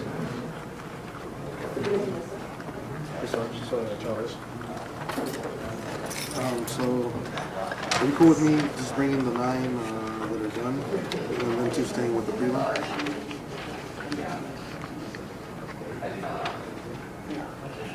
They're finished, yeah. I'll bring all 9 back, and then they'll just stay with the one guy. And then they'll grab the remand at the same time.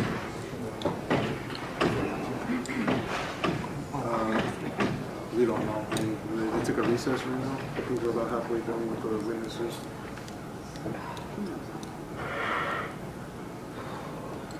Yeah, that's not.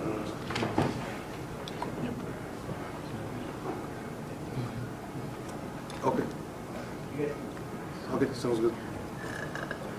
Yeah, no problem.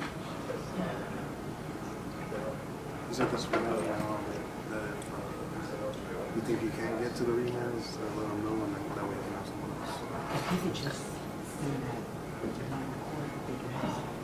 Because here's what you just go over to Dr. PBC, because 2 is facing Dr. PBC. Just take him straight to court holder. They can come out to the office. No, he's definitely, he got something. Let me call him. Because by the time I get back, Well, they can still, we're not gonna wait. they can just come out there and do it. And then he can go take those 5. Because you can just leave them put up. But if he's We're still waiting on these 2. yeah, there's late.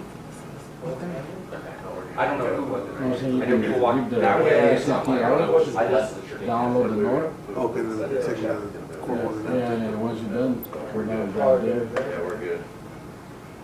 You can just take them Or with you just, I know. Oh, you, That outlet right there wasn't working. Yeah, we got the electrician over here. no, because the reason he's calling you, because they're leaving. The bus is leaving.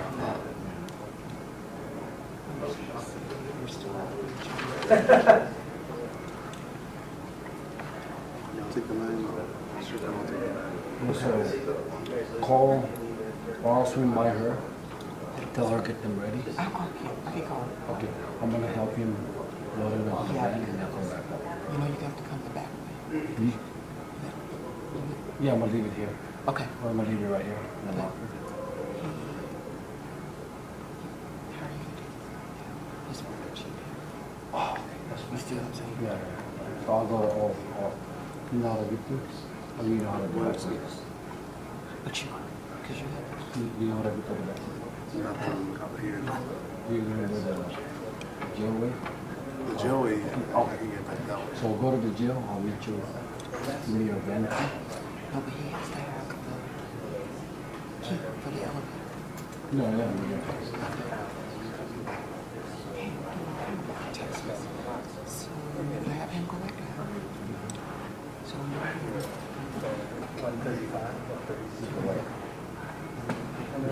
that you can.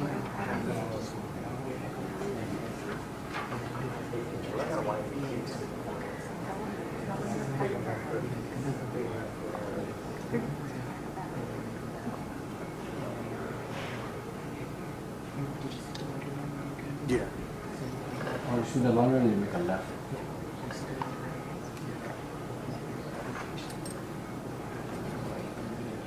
So what I'm gonna do is, we'll put my gun right here. I'm gonna scan it in the elevator. I'll put it in the house. You put it in the house.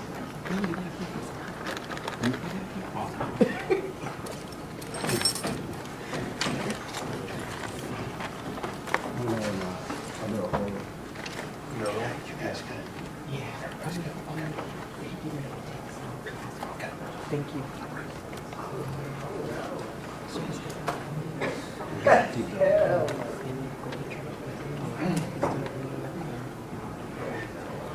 I'm gonna scan your elevator first.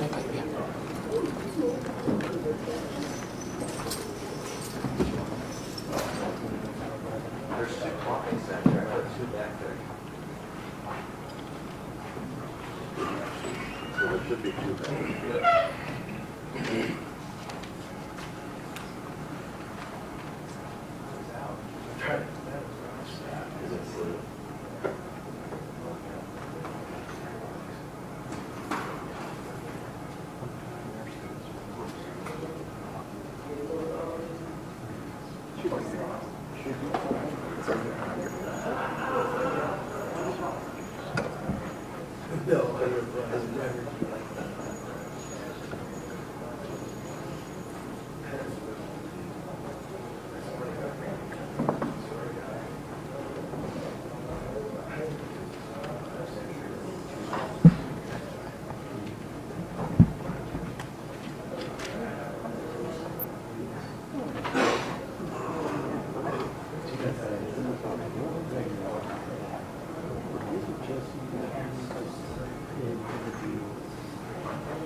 What's the first set?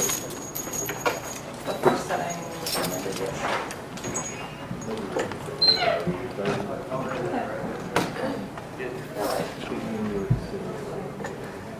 Agreed. Tiana was like, can I do your call for you? And I was like, yeah, Dan's no, Tiana. I was like, Dan's the PD. She goes, any private attorneys that I need to talk to? I was like, well, the only other private attorneys, Ryan, and all these things we do, so.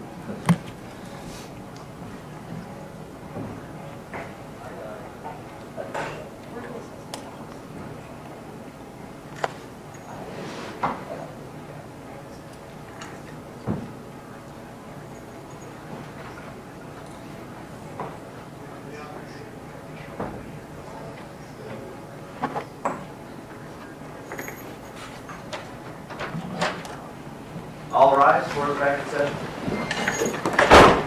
She's right. Oh, Yeah. I brought her. Thank you. Please be seated. Thank you. Now, Mr. Doty, since we can call the next witness, so I believe he's the aid in the Spanish court interpreter. That's correct. So, thank you. And you can say the name Oh, again for the yeah, record, please. for the record, it's Valente Ayola. Thank you.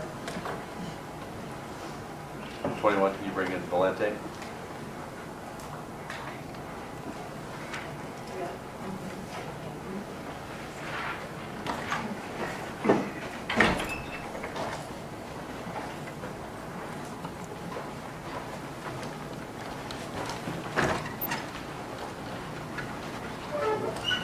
Do we have a chair set up for Madam Interpreter? Yes. Thank you. Okay.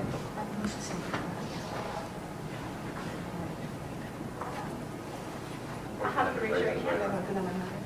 Do you swear the testimony you're about to offer shall be the truth, the whole truth, and nothing but the truth? So help you God? Yes. And for the record, can you state and spell your first and last name?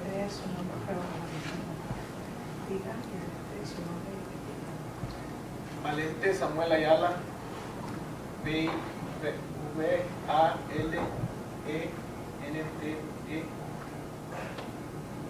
Valente Samuel Ayala, V-A-L-E-N-T-E.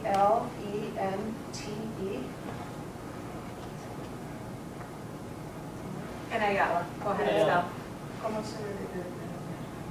A-Y-L-A. A-Y-A-L-A. Thank you. You can see. Ms. Fazani Simmons, your witness. Thank you. Mr. Ayola, I'm going to direct your attention to November 14th, 2025 at 7:30 in the morning, okay?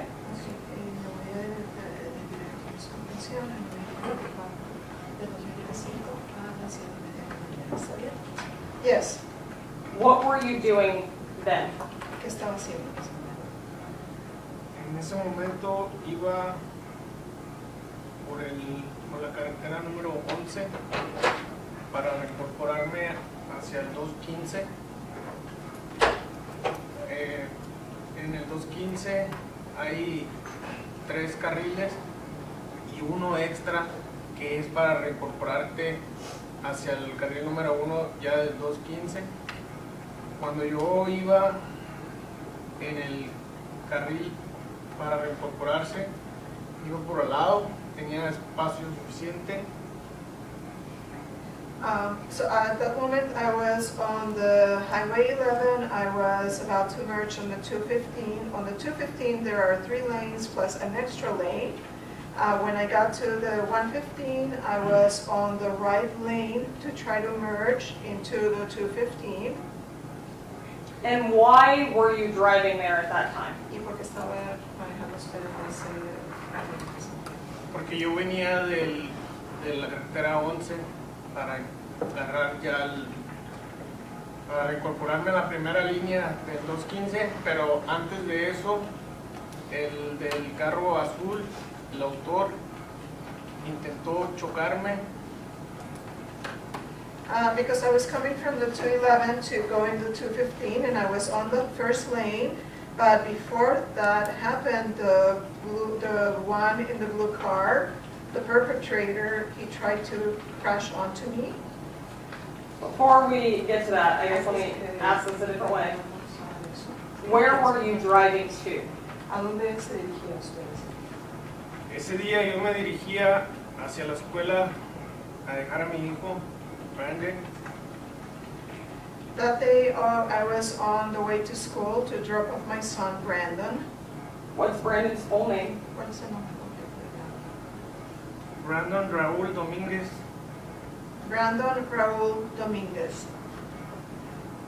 And where was Brandon in the car in relation to where you were sitting? ¿Y en dónde estaba centrado Brandon? Brandon en ese momento estaba en la parte trasera de mí, del lado del chofer.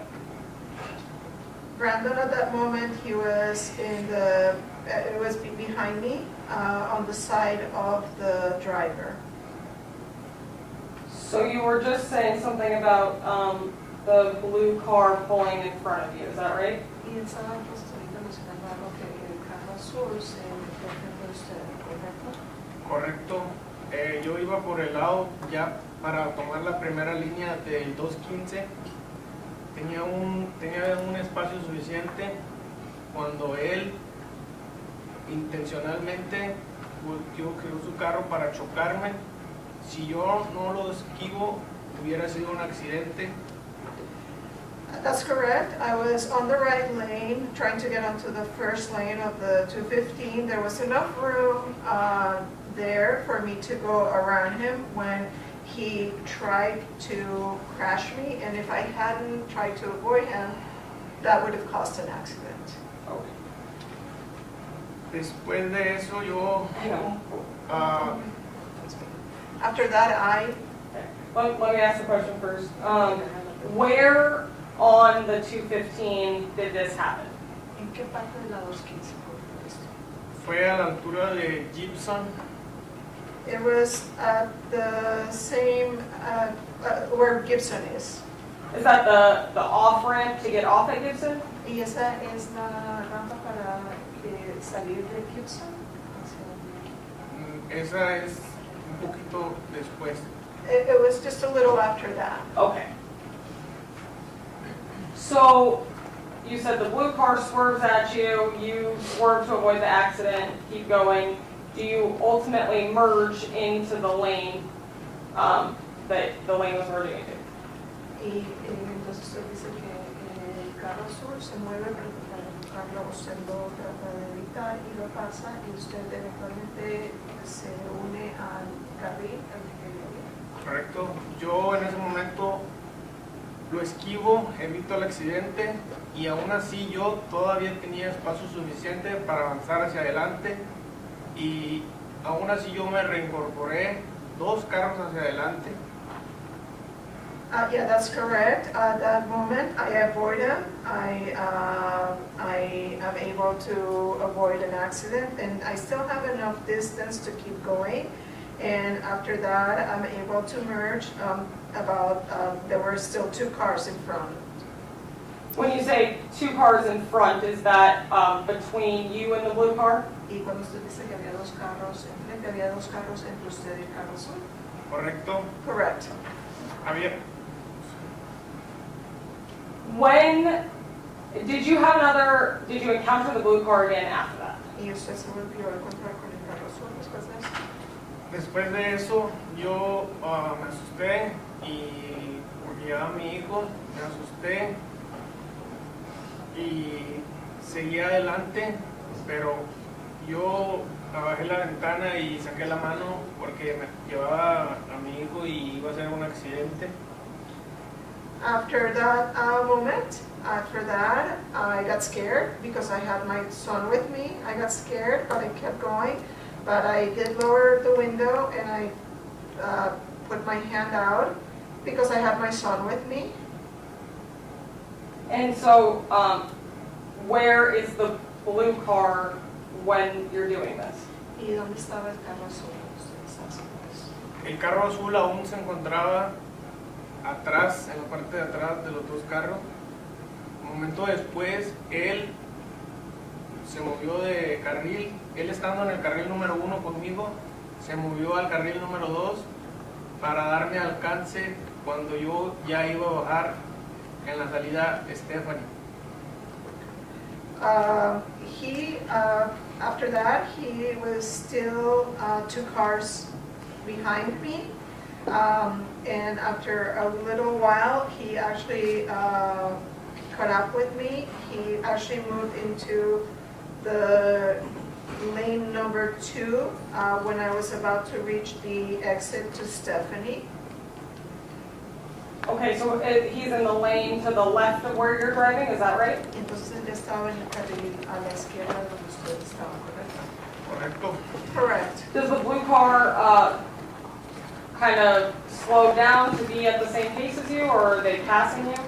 Y el carro azul baja la velocidad para mantenerse al lado de usted o ellos siguen viajando. En ese momento él acelera, se brincó de carril, acelera la velocidad para darle alcance con el momento. Se puso a la par mía. En ese momento yo me volteé a verlo y él ya me estaba apuntando con una arma.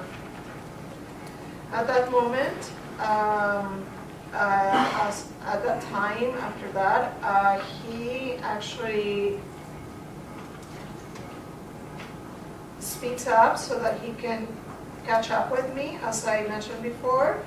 And at that moment, I am able, he's actually trying to travel next to me. I look at him, I turn around to look at him, and at that moment, I see that he was already pointing a gun at me.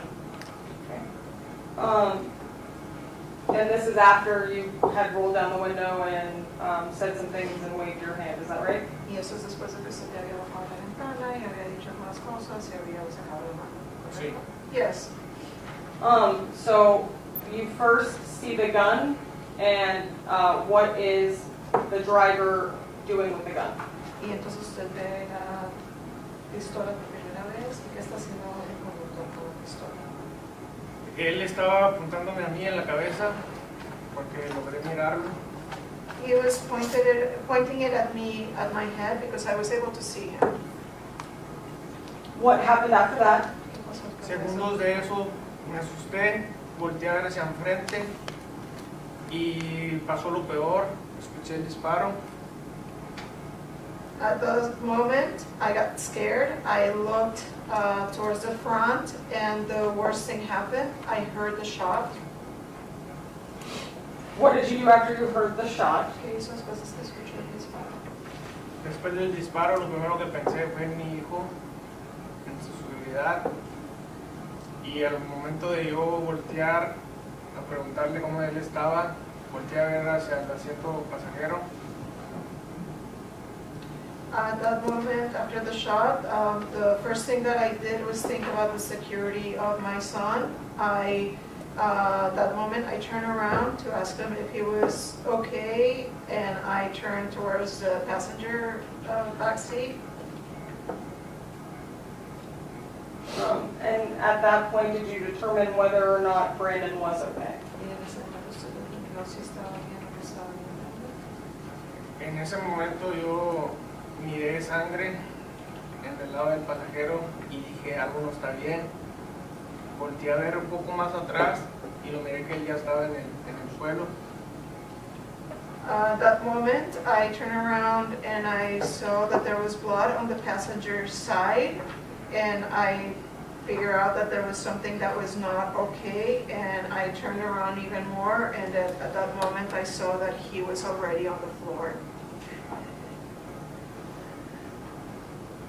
After the shot is fired, where does the blue car go? Después de que se suena el disparo, ¿a dónde va Carlos? El carro azul, momento después del disparo, él, estando en el carril número 2, brincó al carril de salida imprudentemente. At that moment, after the blue car, after the shot was fired, he was on the second lane, and he jumped onto the exit lane recklessly. So when the shot was fired, you said the blue car was on the left side of you, is that right? Entonces cuando se oyó el disparo, usted dice que a su izquierda, ¿correcto? Correcto. Correct. And then after the shots fired, you see the blue car move over to the right towards the exit lane, is that right? Y después de que se oye el disparo, usted ve que el carro azul se mueve hacia la derecha, hacia el carril de la salida. Correcto. Correct. Does the blue car move over in front of you or behind you? ¿Y el carro azul se mueve enfrente de usted o detrás de usted? Él pasa por atrás de mí y cruza la línea de Stephanie, huyendo, porque él iba huyendo, y mi reacción fue detenerlo. He crosses behind me to the lane of Stephanie, and he's running away because he was running away, and my reaction was to try to stop him.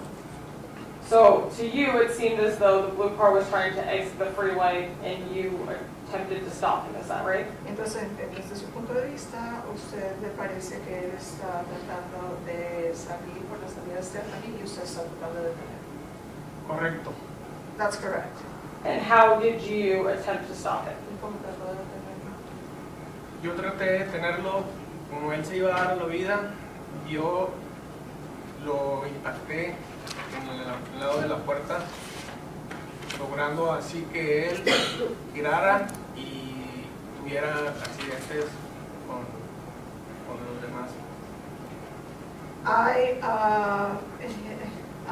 To try to stop him from fleeing, I hit him on the side of the door. And that way, being able to make him turn and cause an accident with others. So did the blue car ultimately spin and stop on the freeway? Entonces el carro azul finalmente dio vueltas y paró en el... Sí. Yes. Did you get out of the car at that point? ¿Usted se bajó del carro? Sí. Yes. Can you explain how you were feeling and what your demeanor was like? ¿Usted puede explicar cómo se sentía y cuál era su comportamiento? En ese momento, pues, me invadí con muchos pensamientos, entré en pánico, me asusté demasiado, bajé del coche y fui a ver a mi hijo. At that moment, well, I was invaded with a lot of thoughts, a lot of feelings. I was very scared, and I got out of the car and I went to look how my son was doing. Did there come a time when you got out of the car and were exchanging words with the driver of the blue car?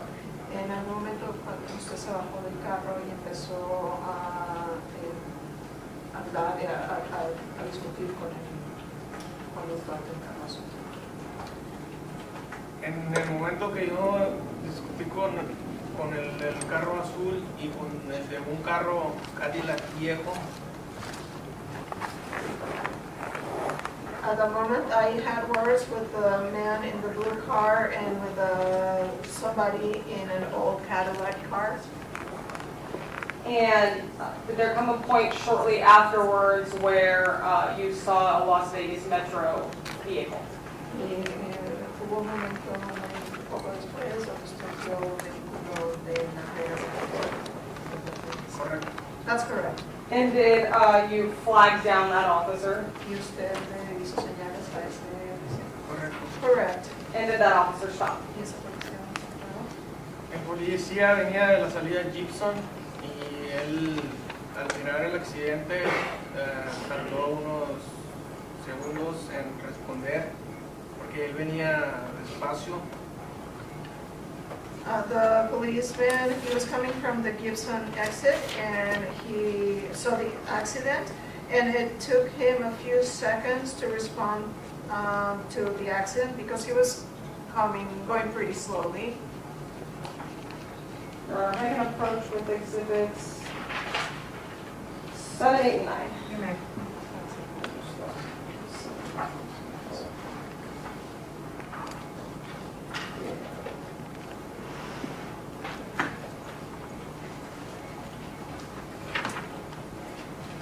All right, Mr. Ayola, I'm going to start with State's Exhibit 9. Do you see your vehicle in this photo? Sí. Yes, Which one is it? one more, please. And then, The black one. The black one on the right side?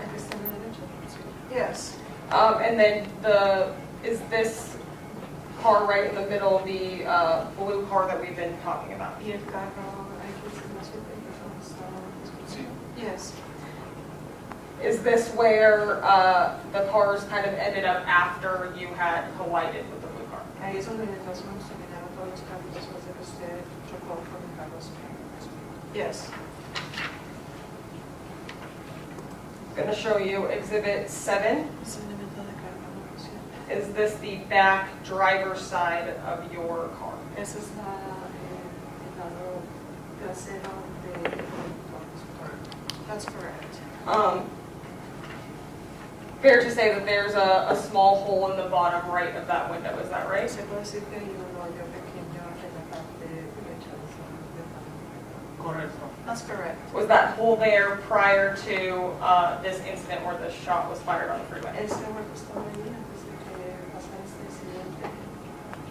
Claro que no. Of course not. And then Exhibit 8, fair to say that that's a closer up photo of that same hole that we were just looking at? Y en el número 8 podemos decir que esta es una vista más cercana de ese hoyo en la portada de su vehículo. Of course.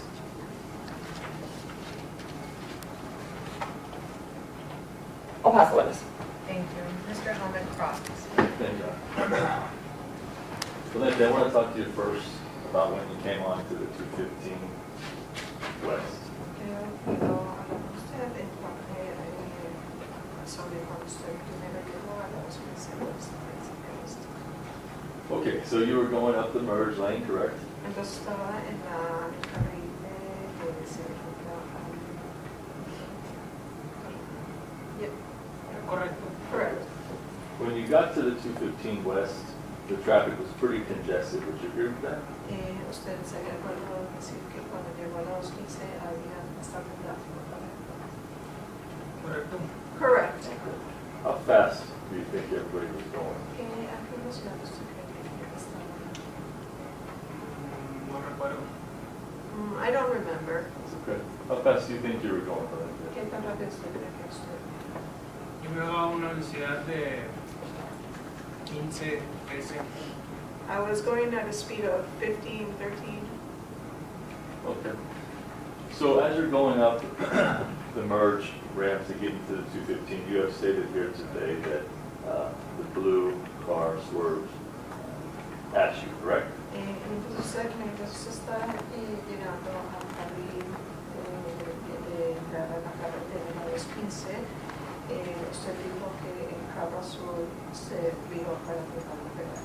¿Es eso? Correcto. Yes, that's correct. Almost hit you, right? Casi le pegó.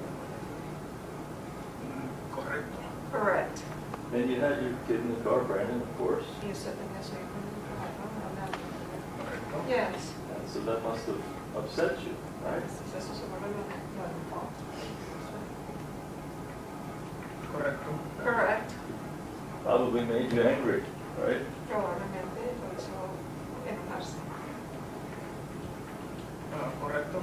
I'm correct. Okay.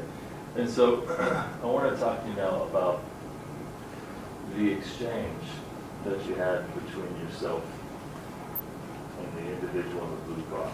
Okay? Entonces ahora quiero hablar sobre el intercambio que se tuvo entre usted y el Okay. So you're saying here today that at some point you pulled up next to him, correct me if I'm wrong, and exchanged words with him, put your hands out the window? Usted dijo el día de hoy acá, y estoy correcto, que en algún momento usted estuvo a la par de él y usted bajó la ventana y intercambió palabras y sacó la mano. Correct. Okay. And you had an interview with the detective in this case, do you remember that? Y eso fue una entrevista con él en este caso, ¿se acuerda de eso? Can you repeat it? Sure. You had an interview, a recorded interview with a detective that spoke Spanish and asked you about what happened. You remember that? Y usted tuvo una entrevista con un pibe que hablaba español, ¿se acuerda de esto? Sí. Yes. Okay. And when you talked to that detective, in fact, that you said no words were exchanged, there was no disagreements whatsoever. Y cuando usted habla con ese detective, usted dijo que de hecho no hubo ninguna palabra que se intercambiaron, que no hubo ningún desacuerdo. That's all I. That's a lie? Okay, so, Oh, can I just, maybe you can repeat it again? yes. Didn't you tell the detective that interviewed you in Spanish that there were no words ever exchanged or no disagreements whatsoever? Usted no le dijo al detective, a que le habló en español, que no, ninguna vez intercambiaron palabras ni que hubo ningún desacuerdo entre ustedes dos. Yo sí le digo. I did tell him about it. Okay, but, there were words exchanged as you had said here today, correct? O sea, de hecho sí hubo palabras que intercambiaron. Yes. Okay. And as you mentioned, you were upset and angry with him, and so do you remember cussing at him? Entonces, como usted se acuerda, usted estaba enojado con él, usted se acuerda que usted le dijo una grosería. Correct. Do you remember threatening him? ¿Usted se acuerda haberlo amenazado así? Of course not. Okay. You don't remember that? ¿Usted no se acuerda de eso? To have threatened who? The guy in the blue El señor car. de la azul. I did not threaten him. Okay. So it was just the cussing and the yelling at him then? Entonces nada más es que le gritó y le dijo groserías, eso es todo. Exactly, correct. Okay. So I'm going to go through the way that you have explained this today. Okay. Okay.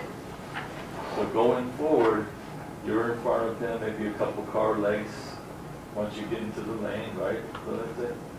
Let me break it down a little bit smaller there. At some point, you get into the lane in front of the blue car, right? En algún momento usted está en el carril frente del carro azul. Adelante. No. Okay. I mean, sorry, how, can you repeat it? Sure, no problem.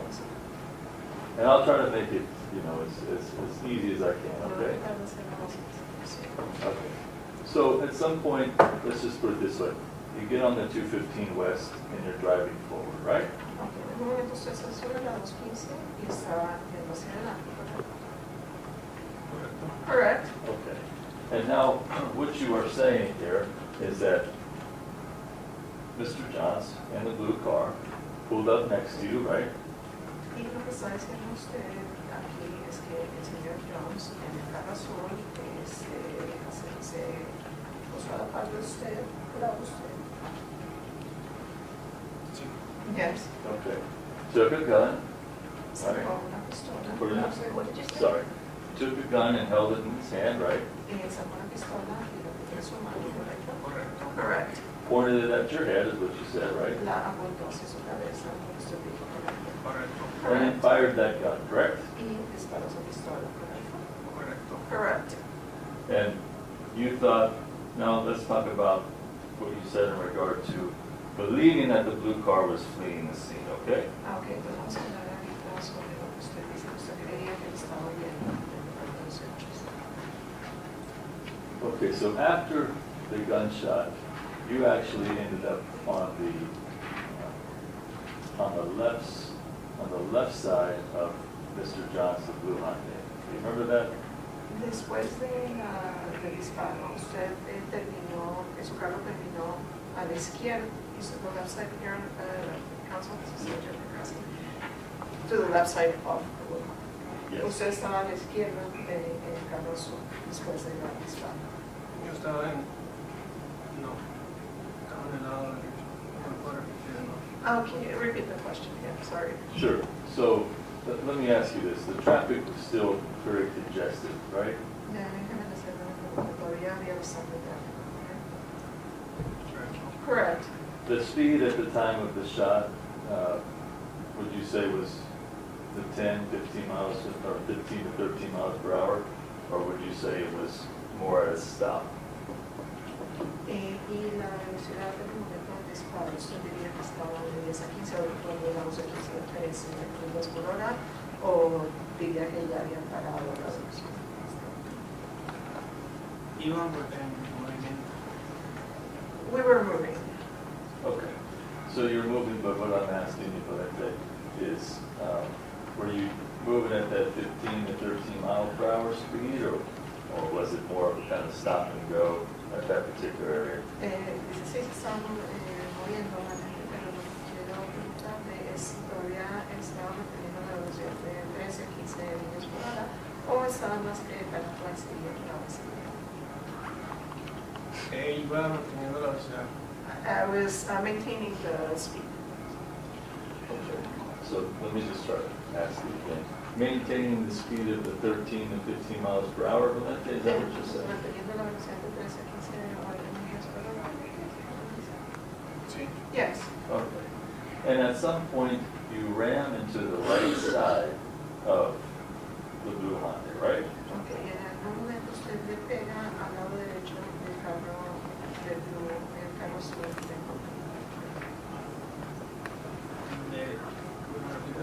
en algún momento usted le pega al lado derecho de la botella azul.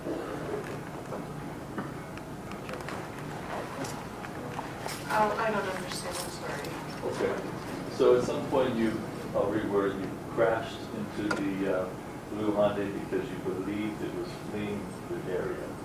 O sea, en algún momento usted choca al carro Hyundai azul porque usted pensó que ellos estaban detenidos. Yes. Okay. And you believe that it was about to go down the exit to get away from where you were at? Y usted cree que él está tratando de salirse por la salida de donde usted estaba. Sí. Yes. In fact, where you hit Mr. Johns was a few hundred yards, if you had to guess, from that Stephanie exit. De hecho, cuando usted le pegó al señor Carlos Azul, fue como 100 o cientos de yardas después de la salida de Stephanie. I don't understand. It's okay.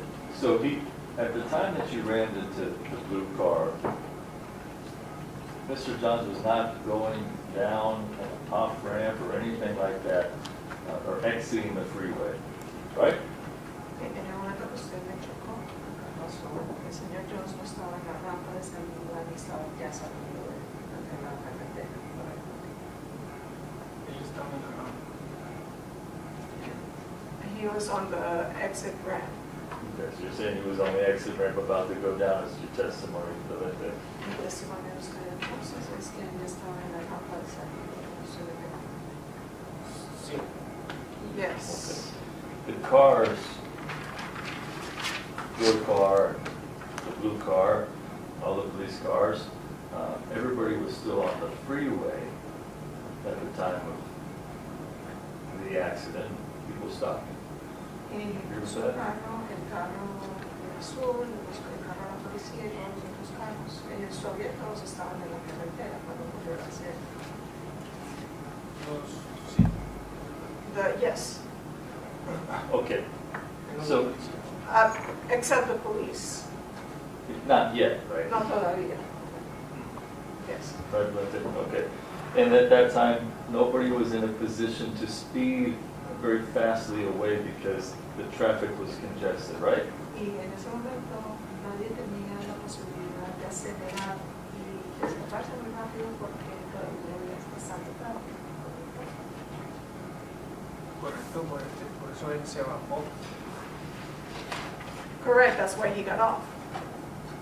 That's why the blue car got off, he said? Eso es por eso que el carro sobre se salió. Yes. Okay. Okay, so I want to talk to you now, Valente, about many of the things that really happened, okay? Okay, ahora le quiero hablar un poco sobre las cosas que muchas de las cosas que realmente pasaron. Okay. Okay, so let's go back to the 215 West and the merging, okay? Ok, vamos de vuelta a los 15 oeste y estaba juntados.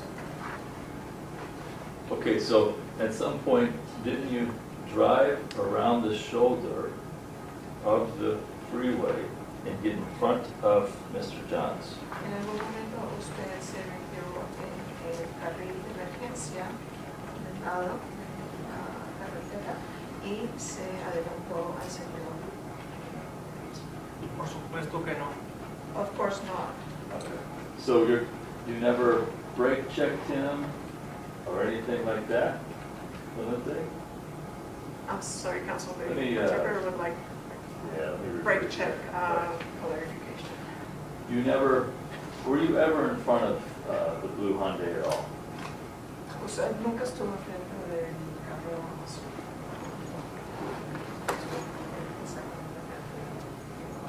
No. No. Okay.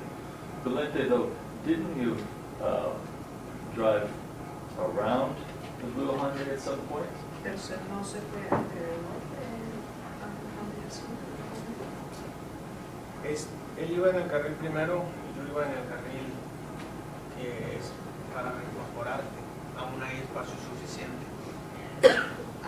he was on the first lane and I was on the merged lane and there was still enough room to pass him. Question is didn't you go around him and swerve in front of him?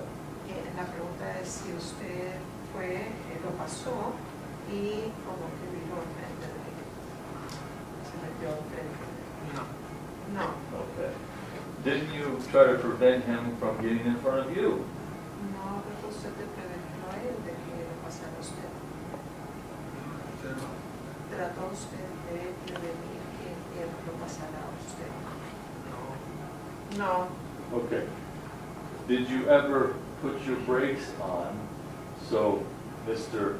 Johns could not pass you? Y alguna vez usted frenó para que el señor Jones no pudiera pasar. No. Okay. And do you remember speeding at all during this incident on the 215? Y usted se acuerda haber excedido la velocidad de un barco acelerado por este incidente no es fácil. No. And when I say speed, I should clarify, going faster than the traffic that was moving on the freeway. Y cuando digo que está excediendo la velocidad, quiero aclarar que lo digo en cuanto a que está usted yendo más rápido que el tráfico que estaba en los 15. Ligeramente yo tenía todavía, como le comento, tenía todavía todo un carril completo. Slightly, as I told you, I still had a full lane. Okay, so are you saying here today that your driving pattern was perfectly fine in regard to driving down the 215 West? You weren't doing anything wrong? Entonces lo que estoy diciendo usted acá el día de hoy es que la forma en que usted estaba manejando en los 15 estaba completamente normal, que no se mencionaba que... Correct. Correct, okay. You understand though, Valente, that there's other people on the freeway, right? Pero si usted entiende, Valente, que hay más gente en la carretera. Yes. Yeah. And you understand that other people saw this particular incident from... Y entiende que hubo otras personas que vieron este incidente. Yes. And they saw it from multiple different vantage points. You understand? Muy diferente, por muchos diferentes puntos de vista. Yes. Okay. And so, to make sure we're clear here, you're sticking, your testimony is that you never swerved at the blue car, you never put your brakes on in front of the blue car, you never taunted the blue car? Or I'm just going to object to the compound question. Sustained compound. Sure. You can rephrase. Okay. So your testimony in here today, Valente, I just want to make sure we got that correct, is that you never swerved at the blue car. El testimonio de usted aquí en el Probablemente es que usted nunca hizo, o sea, volvió para hacer el carro azul. Correcto, yo no provoqué. Correct, I didn't provoke him. Okay. And you didn't taunt him with your vehicle in any way? Y usted no trató de provocarlo de ninguna manera con su vehículo. De una manera correcta. In no way, correct. Okay.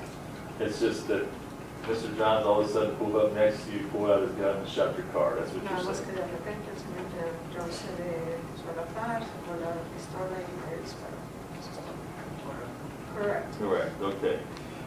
Do you remember sticking your hand out of the window and flipping Mr. Johns off? Y usted se acuerda sacar que sacó la mano de la ventana y le puso de la pistola al señor. Eso con un dedo que hizo esto. Correcto. Correct. Okay. And then, is that the only thing you did? Y eso es la única cosa que le hizo usted. Correcto. Correct. Okay. And then you just went about driving down the Y freeway? entonces siguió conduciendo. Sí, conduciendo correcto. I kept driving, correct. Okay. So let's talk about the time that Mr. Johns pulled out the gun, okay? Aunque vamos a hablar de cuando el señor John sacó la pistola. Yes. At the time that he pulled out the gun, your car was to the right of his car, correct? En el momento que él sacó la pistola, su carro estaba a la derecha del carro de él. Correct. Okay. And your window was down, right? Y su ventana estaba abajo, estaba bien. Correct. His passenger window was down, his meaning Mr. Johns, right? Y la ventana del pasajero, el señor Jones estaba bien. Correct. Okay. And you guys are exactly side by side going the same speed, right? Y los dos estaban del lado de la puerta a la misma velocidad. Correcto, porque él me cruzó. Correct, because he actually made it up to where I was. Right. And you in your testimony is he made it up to where you were, not that you made it up to where he was. Y lo testimonio de ustedes que él lo pasó a usted, usted no lo pasó. That's correct. Okay. And so he lifts his hand up with the gun in his hand and points it at your head. That's what you said, right? Entonces él levantó la mano, con la pistola en la mano y la apuntó a su cabeza. Eso lo estoy diciendo. Correcto. Correct. Didn't he actually tell you, Clemente, to chill the fuck out? ¿No le dijo él a usted que se calmara, que se calmara? No. No. Oh. Okay. When he had the gun up in his hand, weren't you cussing at him and yelling at him? And I'll stop it right there. Y cuando él, cuando se lo está usted gritándole y diciéndole groserías. No. Okay. When he had the gun pointed at you, didn't you ultimately try to swerve at his vehicle? Cuando él tenía la pistola que estaba, si usted no trató de pegarle al vehículo de él. No. Okay. And then the gun goes off, right? Y después suena el disparo. Correct. Okay.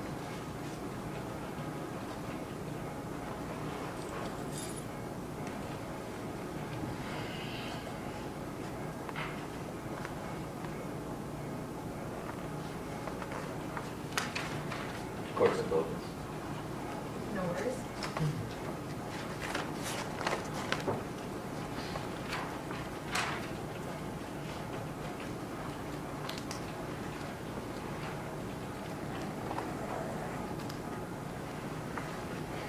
Just a couple more questions, Clemente, okay? Okay. Just want to make sure we have what you're saying here down correctly, okay? No, es que eso estoy diciendo correcto. And when I say correctly, from your perspective. Y yo estoy diciendo algo que correcto, estoy diciendo desde su punto de vista. So, you were not driving in, we'll call it a reckless manner whatsoever with the kid in the back of your car. Entonces usted no estaba conduciendo de ninguna manera imprudente con un niño atrás. No. Okay. You never put Brandon, your child, in jeopardy at all with the way that you were driving. Usted nunca puso en peligro a su hijo con la manera que usted conduce. No. You felt that you were driving perfectly fine. Usted siente que usted estaba conduciendo perfectamente. yo siento que iba a la manera correcta. I feel that I was driving in the correct manner.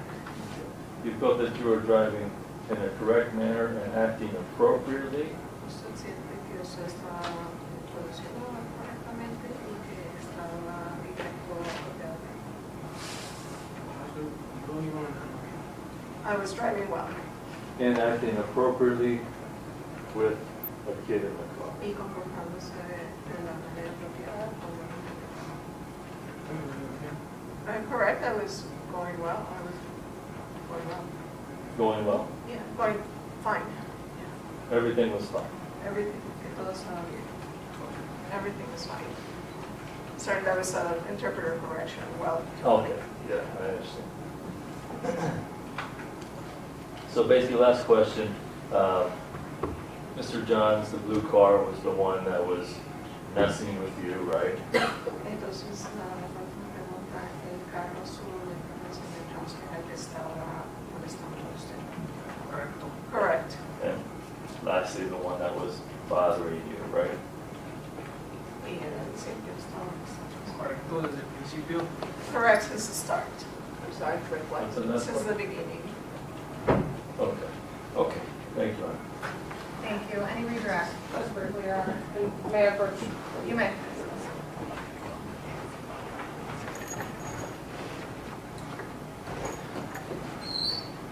Well, okay, I want to ask you about the speed that everyone was going, okay?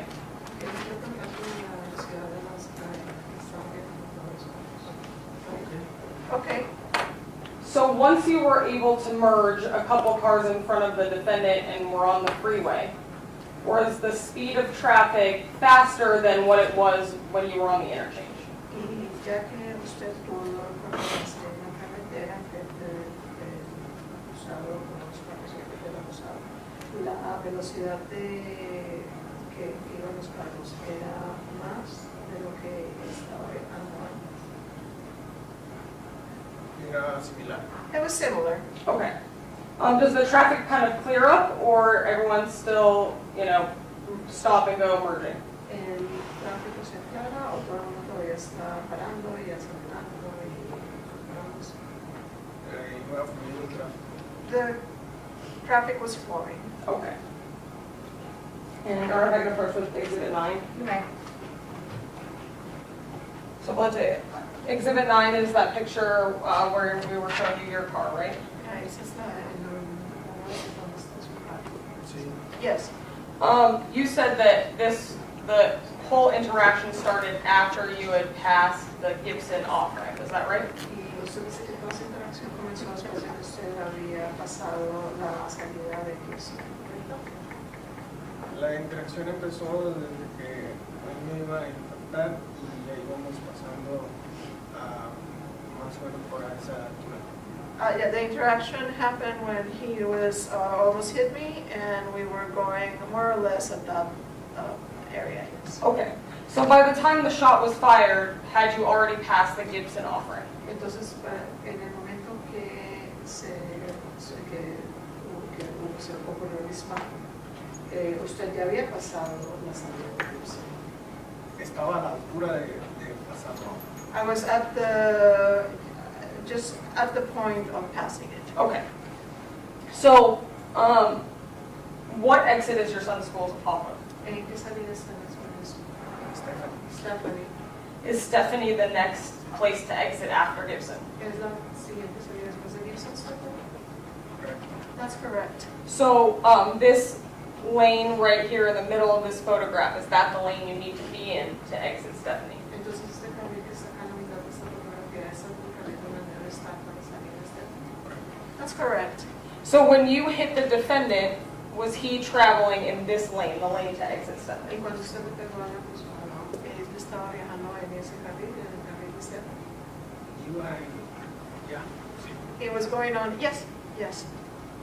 So if I understand you right, you're driving in this lane to the left of that one where his car ultimately stops. That's where you were driving when you hit him, is that right? Y si entiendo bien, usted estaba en el carril a la izquierda donde está este carril. Yes, that's correct. But when the shot was fired, the defendant was driving in the lane to the left of that one, is that right? Pero cuando él disparó, el acusado estaba en el carril a la izquierda de este. Correcto. That's correct. And because he moved from that lane to the exit lane, that's why you thought he was trying to flee. Is that fair? Y porque él se cambió de ese carril al carril de salida es porque usted pensó, es la razón por la que usted pensó que estaba jugando, ¿correcto? Correcto. Correct. I have no further questions. No one question. Mr. Helmick, anything based on that? Yes, ma'am. So Glenda, you have no idea whether or not Mr. Johns was actually trying to flee or not, right? Ok, también usted no, realmente no sabe si el señor Jones está escapando, tratando de escapar o no se está escapando. Yo sé que se estaba escapando. I know he was trying to flee, Pues, You- of course. Okay. You're guessing, right, that he was trying to flee. Isn't that Pero right? usted supone que él está tratando de escapar, si usted no sabe. yo no supongo, yo lo afirmo. I don't guess, I affirm. Okay. But you never talked to Mr. Johns, of course? Pero usted nunca había hablado con el señor Jones, ¿correcto? Correcto. Correct. Okay. All right. Thank you. Okay, thank you. Mr. Donnie Simmons is witness to be deleted. Nothing further, may the witness please. Sir, do not discuss your testimony with anyone. Okay, thank you. You may step down.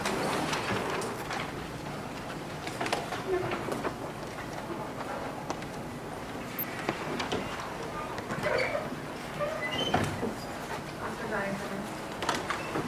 State's last witness is going to be Carrie Singer. Thank you. We have Detective Skinner.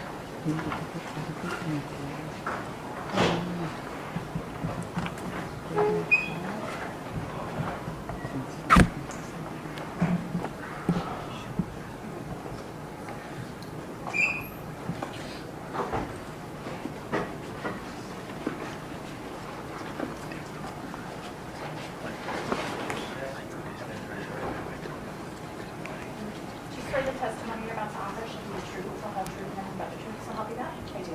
Thank you. And for the record, can I have you state and spell your first and last name? Yes, Carrie, K-A-R-I, Skinner, S-K-I-N-N-E-R. Thank you. Mr. Donnie Simmons, you may. Thank you. Detective Skinner, you are a detective with the Henderson Police Department, is that right? Yes, I am. Fair to say you testified in that same spot a couple weeks ago and all of us were here? Yes. Okay. So I want to direct your attention back to that same incident, the shooting that occurred on the 215 on November 14th of 2025, okay? Ultimately, this case was assigned to you because there was a homicide involved, is that right? That's correct. Okay. Were you present for the autopsy for Brandon? Yes, I was. Or have an approach with States Exhibit 1 and 2? You may.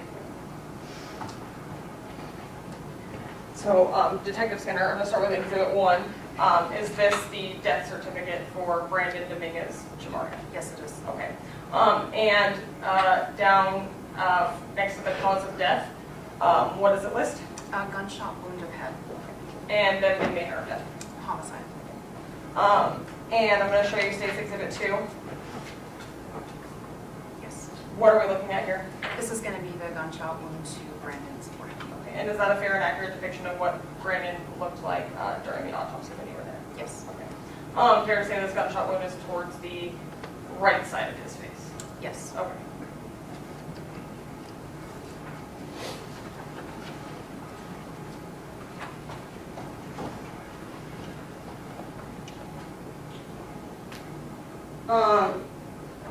Detective Skinner, throughout the course of your investigation, did you learn whether or not there was a firearm recovered?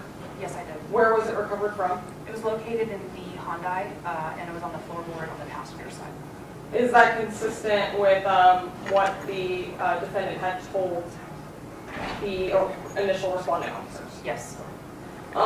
Was there anything else related to the firearm located in the car? Yes. What was that? That was an expended cart case or an expended jacket to the, that was part of the firearm. Okay.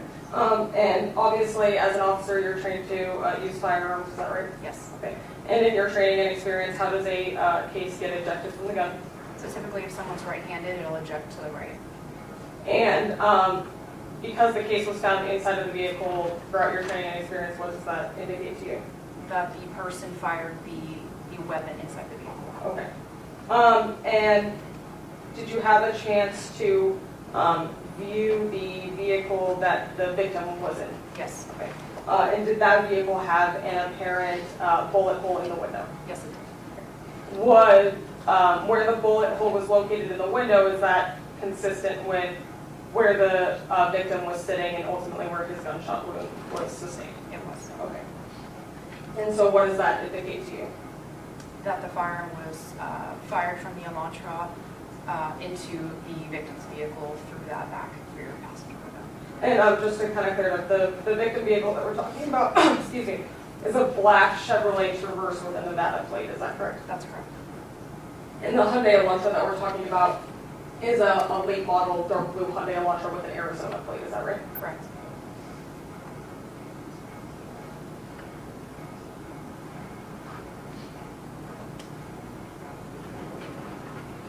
Detective, are you familiar with the area of the freeway that this whole kind of situation transpired in? Yes. Okay. Fair to say that it's a lot of different freeways coming onto one with a lot of different lane changes. Yes.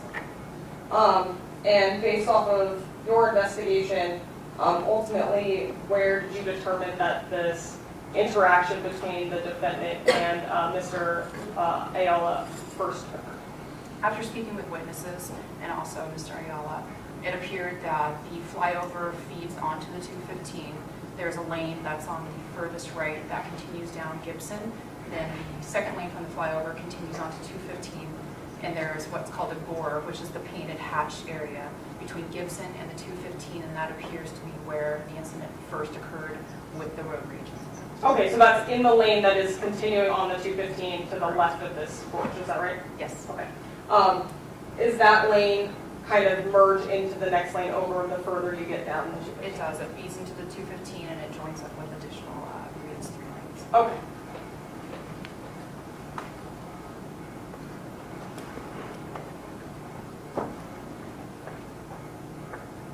I'll pass on this. Thank you. Mr. Holman, cross-examination. Yes, thank you. I want to first talk to you about the bullet hole in the SUV, okay? Yes. So did you ever measure the bullet hole in the right rear driver's side to where Mr. Ayola was sitting? Measure the distance between that? That would be something that the CSAs would have done, but I don't see why they would have measured from where he was seated and to where the impact is. But Sure. it's possible they did. Okay. You obviously are the lead detective, right? Yes. Okay, and you talked to your team, right? Yes. CSAs are part of your team, right? Yes. Okay. Did you have a chance to talk to any of them before the preliminary hearing today in regard to this investigation? I did not speak to them personally, but I reviewed photographs and their CSA report. Okay. But you want to talk to them to get all the information that you can, right? Typically, yes. Okay. So, testimony is you don't know the distance between the bullet hole and where Mr. Ayola was sitting, right? Correct. Okay. Now, let's talk about the shot to the car, okay? Yes. It was one shot, right? That's what it appears to be, yes. Well, we know it was one shot because there was only one cartridge case found, right? Correct. Okay. And so the gun that was used was found on the passenger floor of Mr. John's car, right? Yes. Okay. And the gun actually had a lot more bullets in it, right? It did. Okay. But the gun was only shot one time, right? Yes. Okay. Now, in regard to the gun itself, from Utah, I know you didn't find the gun. It was one of the officers that you collaborated with, right? Correct. Okay. And so it was never hidden in any way, right? That's correct. That he never got out of the car with the gun, right? Correct. Okay. I want to talk to you now about video surveillance and recording. Did you happen to come across anything in your investigation in regard to surveillance? The only surveillance of any kind that we have is the body-worn camera. Okay. Same thing with recordings, no recordings from anybody that's come forward? Correct. Let's talk about the window tint. You've had an opportunity, of course, to look at the SUV many times, right? Yes, You would agree with me that the window tint is very dark. I would agree with that. It's dark enough where you can't see through, right? Correct. Okay. So you wouldn't be able to see if there was a child in the back seat, right? I would assume that. Okay. And in fact, from the investigation that you've done so far, not a single person has said that they saw a kid in the back seat. That's correct. I want to talk to you now about the damage to the blue Hyundai, okay? Yes, So there was, you looked at the damage to the car, of course, I right? did. And there was damage on the passenger side, front passenger side of the blue Hyundai, right? It was the driver's side that had the majority of the damage. Okay. But there was damage, you're right, on the driver's side, but there was also damage to the front bumper, Correct. correct? Because the front bumper is actually what ended up hitting the Lexus, right? That's correct. Okay. And so there was also damage to the right side of the car where the front passenger door was, right? To be honest with you, I can't recall from memory. That's okay. You just know that there was damage to the car, right? Correct. Okay.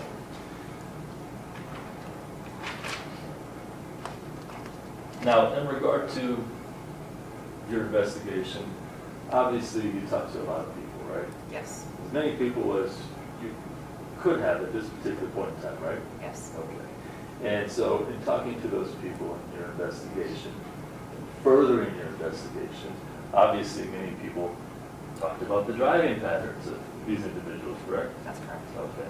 And specifically, they talked about the driving pattern of Mr. Ayola in regard to, we'll call it reckless driving, so to speak. Some have described it as that. I'm sorry? Some have described it as that. Okay. And obviously, well, let me backtrack. Were you able to determine, did anybody do an accident investigation on this reconstruction? Yes. Okay. Was anybody able to determine the speed of the vehicles at this particular time? One of our motors officers was able to give it a range. However, it was, I believe, the speed ranges were below 30 miles per hour. Okay. But what's the differential in regard to the range? Is it off 10 miles per hour, 5 miles per hour? I'd have to ask him. They're the experts in that field. Oh, I got you. So certainly nobody in furtherance of your investigation ever told you that Mr. Ayola was driving perfectly fine, right? Correct. All right, thank you, Detective. Nothing further from the state. Okay, thank you. Detective Skinner, you can step down, please. Do not discuss your testimony with anyone else. Thank you.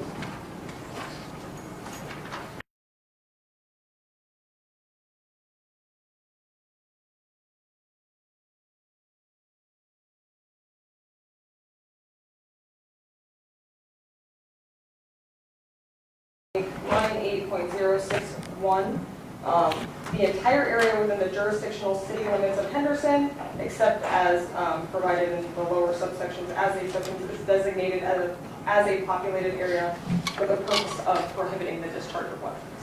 And Go ahead. And that the area of the 215 between Gibson and Stephanie is within the city limits of Henderson. Mr. Helmick, any objection to that? No, please. Thank you. I will take judicial notice of the same. And at this point, the state restaurant. Thank you.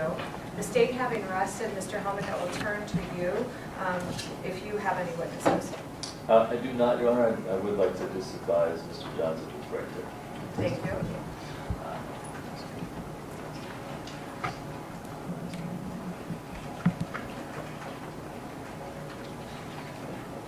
I've advised him of his right to testify. He's going to waive that right today, and therefore the defense first. Thank you. I want to make sure of that. Mr. Johns, you understand that you have a right to testify at your preliminary hearing, sir? Yes, Your Honor. And you are going to take the advice of your counsel and not do that today. Is that correct? Yes, Your Honor. Thank you. Now, this defense having arrested, I will take argument at this time. State, are you reserving? I'm going to reserve for rebuttal, Your Honor. Thank you. And Mr. Helmick? Thank you, Your Honor. There's only one thing I want to address, and then I'm going to submit for preliminary hearing purposes. Understood. Is this the amended complaint aspect of the theory of first-degree murder under the child abuse part? There's been testimony here that nobody, first of all, saw a child in the car. Mr. John specifically said to the officer that it was an accident. I didn't know there was a kid in the car. I don't think anybody did from what we have heard here today. In fact, nobody did know that there was a kid in the car. So I don't see any aspect of that coming into play by slight or marginal evidence in the part that they amended the complaint with. And so that's the only part we want to address today. Other than that, again, obviously, we're not agreeing with the testimony. We're submitting it for preliminary hearing purposes given the standard today. Understood, thank you. I will turn to Ms. Pizzarni-Simmons to address the theory of during or perpetration or attempted perpetration of child abuse. Thank you, Your Honor. So first, I'd like to note that for preliminary hearing purposes, the defendant is charged with open murder. Open murder does include first-degree murder and all of the lesser included. And therefore, the theories of criminal liability are included in the complaint only to give notice to the defendant, but the court is just to determine the open murder, not necessarily the degree. That's a question of fact for the fact finder of the degree. So at this point, that is just one of multiple theories of liability. However, that being said, the Nevada Supreme Court has said that the definition of willfully applies to the action, not to the knowingness of it. And it's been argued both in the child abuse aspect and also victim age 60 years older, and therefore the willful and knowing act of firing the weapon, regardless of whether or not the defendant knew how old the victim was, is irrelevant for the purposes of that theory of first-degree murder.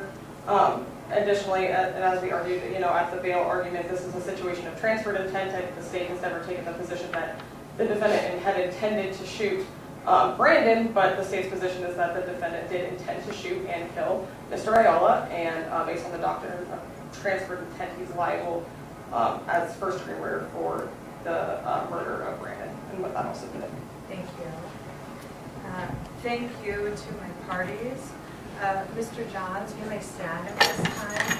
As to the issue of open murder, the court does find that there is slight or marginal evidence for the charge that is alleged in the amended criminal complaint, and that the question of fact for a jury is the nature that the question of fact for the jury is the level that they will determine at the jury trial, not at this stage of the proceeding.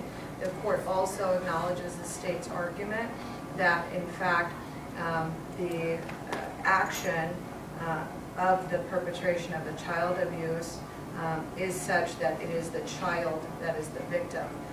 And the court finds for this burden today, let me make that very clear, that the state has met its burden, and therefore of slight or marginal evidence.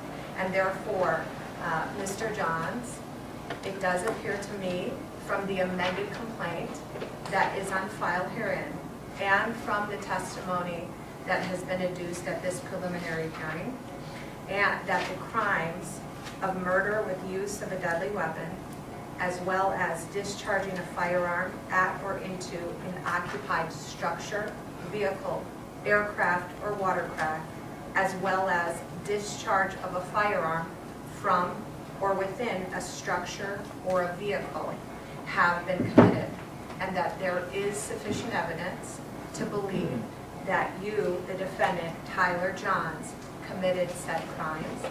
Therefore, I do hereby order you to be bound over to the 8th Judicial District Court to answer to these charges. Madam Clerk, please give the arraignment date. December 11, 9 a.m., District Court Department 10, and the case number is C395950. Mr. Johns, that will be an arraignment December 11th. in District Court 10. Madam Clerk, that time again? 9 a.m. Okay. 9 a.m. Okay. They will see you there for arraignment, sir. Thank you. Thank you, Your Honor. Thank you.